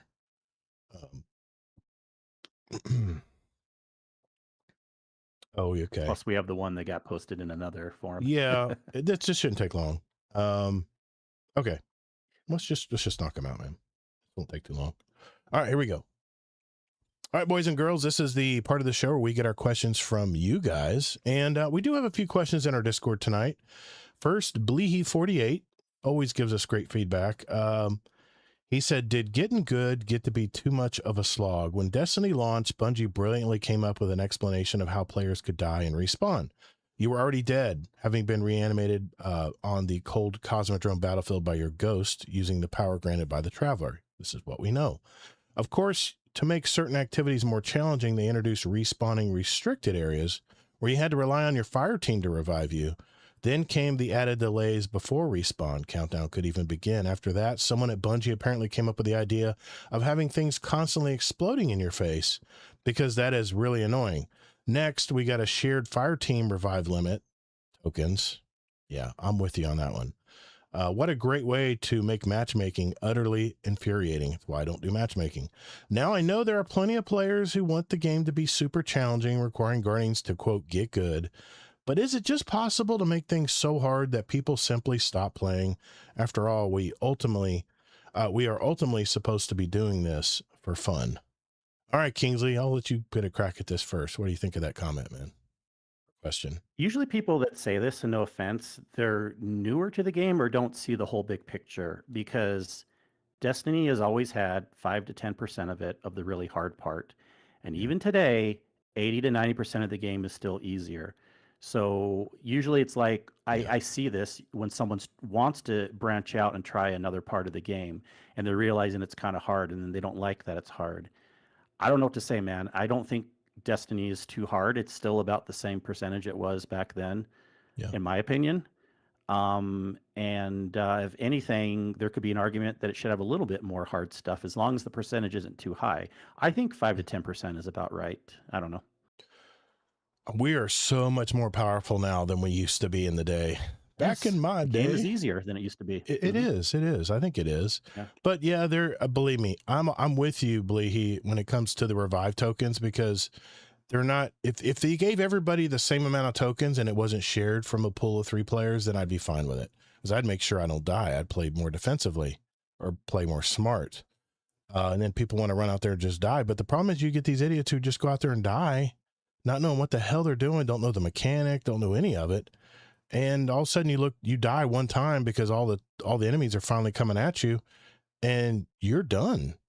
You have no revives. So believe me, there's some revive mechanics that I do not agree with, but generally, Respawn restricted areas, we've always had those. And that's always been a thing. To do the harder activities, even when the portal was the big thing, you could crank it down. Yeah. And you didn't have to do the harder version. Even Lost Sectors, you can do regular ones. If you want to do the more challenging ones, it's an option, and it has to be, of course, featured in that one for the week or whatever the rotation is these days. But I agree. I think it's a very good question, a very good point. But overall, if anything, Destiny's easier than it used to be. But at the same time, I do see where he's coming from, because he just wants to sit back and just shoot aliens in the face. And there's many times you can for 90% of the game. You can. So I don't know. I agree in parts of it, and I disagree with others. So I just think we're so much more powerful than we used to be, and at least they left us that way, Dorath, 2-part question, maybe 3 parts. What do you think Sony is going to tell Bungie, or when do you think Sony is going to tell Bungie to turn off Destiny 1 and 2 servers? Do you think we're going to go all year without Sony introducing Bungie to inform us that we had till this date? What time, when that time comes, what will be your final moments in the game? Would you visit a location, play a specific activity, or hang out with friends in the tower till the lights go out? Probably that third one for me. I'd probably get with some members of the community and just hang out near shacks or maybe even Ikora. And okay, please don't delete it yet, like you did the last one, because I want to answer all his questions. Go for it. And I'll forget them if you delete it. Oh, I don't think Sony's going to tell Bungie to turn off the servers anytime soon. I don't know if you're listening to previous episodes, but I kind of mentioned this. If they're still selling the game, which they are right now, and people are still buying microtransactions. People are still doing that. It's still out there. But I mean, you can't really sell a game and then turn off the servers the next week, or else people would probably start taking that as a lawsuit level or something. Or they would ban Sony. I'd be tempted there. Ban anything Sony does. Yeah. Sure, anything might happen. We know people are being stupid these days. But, it wouldn't be prudent. I don't see him. I mean, maybe a year or 2 from now, especially if Marathon's continuing not doing well, and then the canary in the coal mine will be if they stop selling Bungie in the store. Also, I'm sorry, Destiny in the store. Also, then they might turn it off. But it's very inexpensive now with all the people they fired, because the staff is the biggest cost. Just having these servers virtualized, right? isn't that big of a cost. Yes, it would be, if we see the numbers, it would look big to maybe me or you, but it's a very, very small cost in the big picture. So just keeping the servers running isn't that big of a deal. They might keep it indefinitely. And then the next part, when that time comes, will be your final moment in the game. Well, if we know down the road of let's say they don't just pull the rug out from us and there's an announcement time, Mm-hmm. I think what I would do is I would almost prefer to be in Destiny 1 when that happens with some friends in the original tower and just sit there while they turn it off. I know that may sound weird, but to me, that's the original OG. Yeah. And, Destiny 1 and 2 would be turned off at the same time. So I think I would rather be in that tower. I changed my answer. I want to play Excision with 12 people. That's what I want to do when they shut the lights off, because that's my favorite part of the whole game, was when we finally face down the Witness. And then maybe finally the Witness will win when it all goes black, right? Yeah, I mean, it goes right back to, do we own games anymore? Think of all the content we've purchased for this game, and we just bought a license to play it. And it's definitely more sensitive because it's a live service game. That definitely ramps up, the length, the life length of the servers and stuff. I don't know. I don't know what I'm not sure, man. I don't know how much power and energy and expense it costs to run a server. I don't know. Do you know what it costs? I have no clue. No, but it depends. But like I'm just saying that I'm sure this is keeping the servers running is a very, very small, in their eyes, pennies. Yeah. So unless they have some vendetta or shut it down for some other reason, I could see it staying for a very long time, if not indefinitely. Yeah. And even if they make a few shekels, over and above, and they're in the black, then yeah, I agree. Was there any part of that question? Did you answer all of it? I'm good. Okay. I just want to make sure I clear them, because otherwise I'll repeat them next week. So I have to delete them as we answer them. There's one more question. It's from our buddy, Deadpool and Merc, which he will be on our show next week, by the way, everybody. Where do you think gaming will be in the next 10 years? What's one popular gaming opinion you completely disagree with? Well, but where's the list, Kingsley, of all the stuff, all of my hot takes that you've been like, no, I don't think so. Or no. The old Hazel move, and it's not going to happen, man. The old Hazel move. No, but he said popular. A lot of times your opinions aren't popular. That's true. My takes are not always popular. That's for sure. I don't know. Let's start with that. Where do you think gaming is going to be in 10 years? 10 years. Okay. That's 2030. 2036. So we've seen improvements for sure, but like, honestly, since I'm so good at, being a futurist and then also it's been good improvements, but maybe not as much as you would think. So another 10 years from now, I'm a little skeptical it will be anything super amazing. And I know we have all the AI stuff, but I think that there will be some downturns in that industry. And so as it is, people are revolting against the data centers, both sides of the political aisle, by the way. I've heard about it. Yeah. And so I think that's going to slow down. So I don't really know. I'm kind of, and used to talk about like VR all the time, but I still don't think that's going to be big in 10 years. No, VR's popular implants. No, VR's taken a back seat. Even Meta has dissolved, has given up. I never thought he would. Meta's. I just hope we're in a spot where we still have a lot of games, because I think we're going to have a downturn for a few years, but then hopefully it'll get better in 3, 4, 5 years from now. Popular opinion, gaming opinion you completely disagree with? Well, I guess I could just go with the thing. I don't know if it's gaming so much, but again, supposedly the word on the street, a majority of people are pissed that the discs are going away for PlayStation. I'm kind of like, I'm okay with it.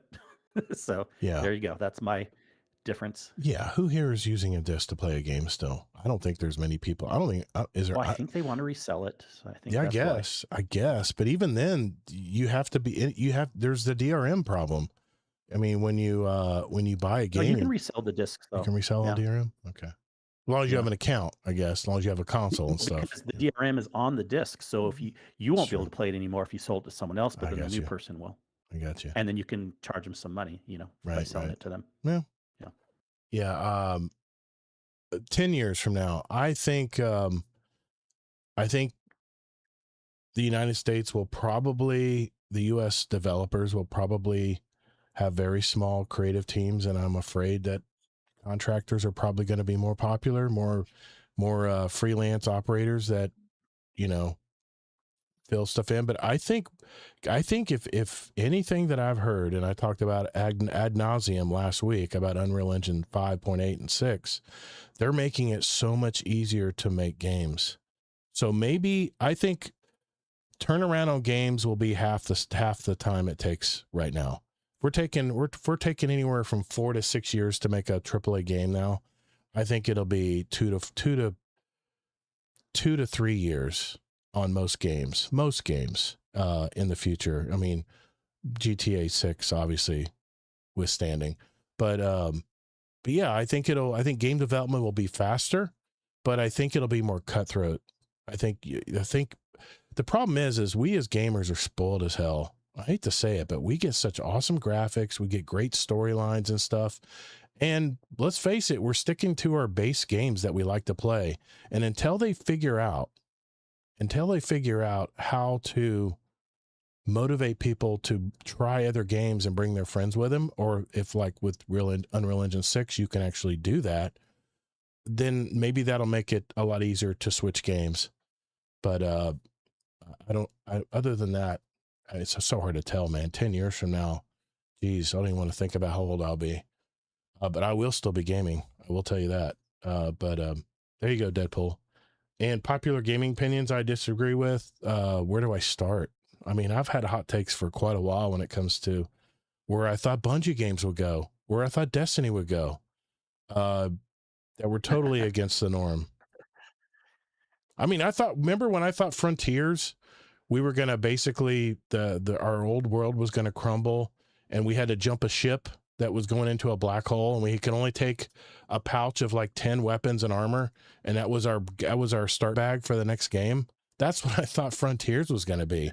And we would be dropped off on a planet with just this little bag in our hand, and then we'd have to encounter all of these weird new aliens that we have to deal with, and then maybe the worlds would be procedurally generated. I think we'd put that out there that we were hoping that might happen, and no, it's not happening.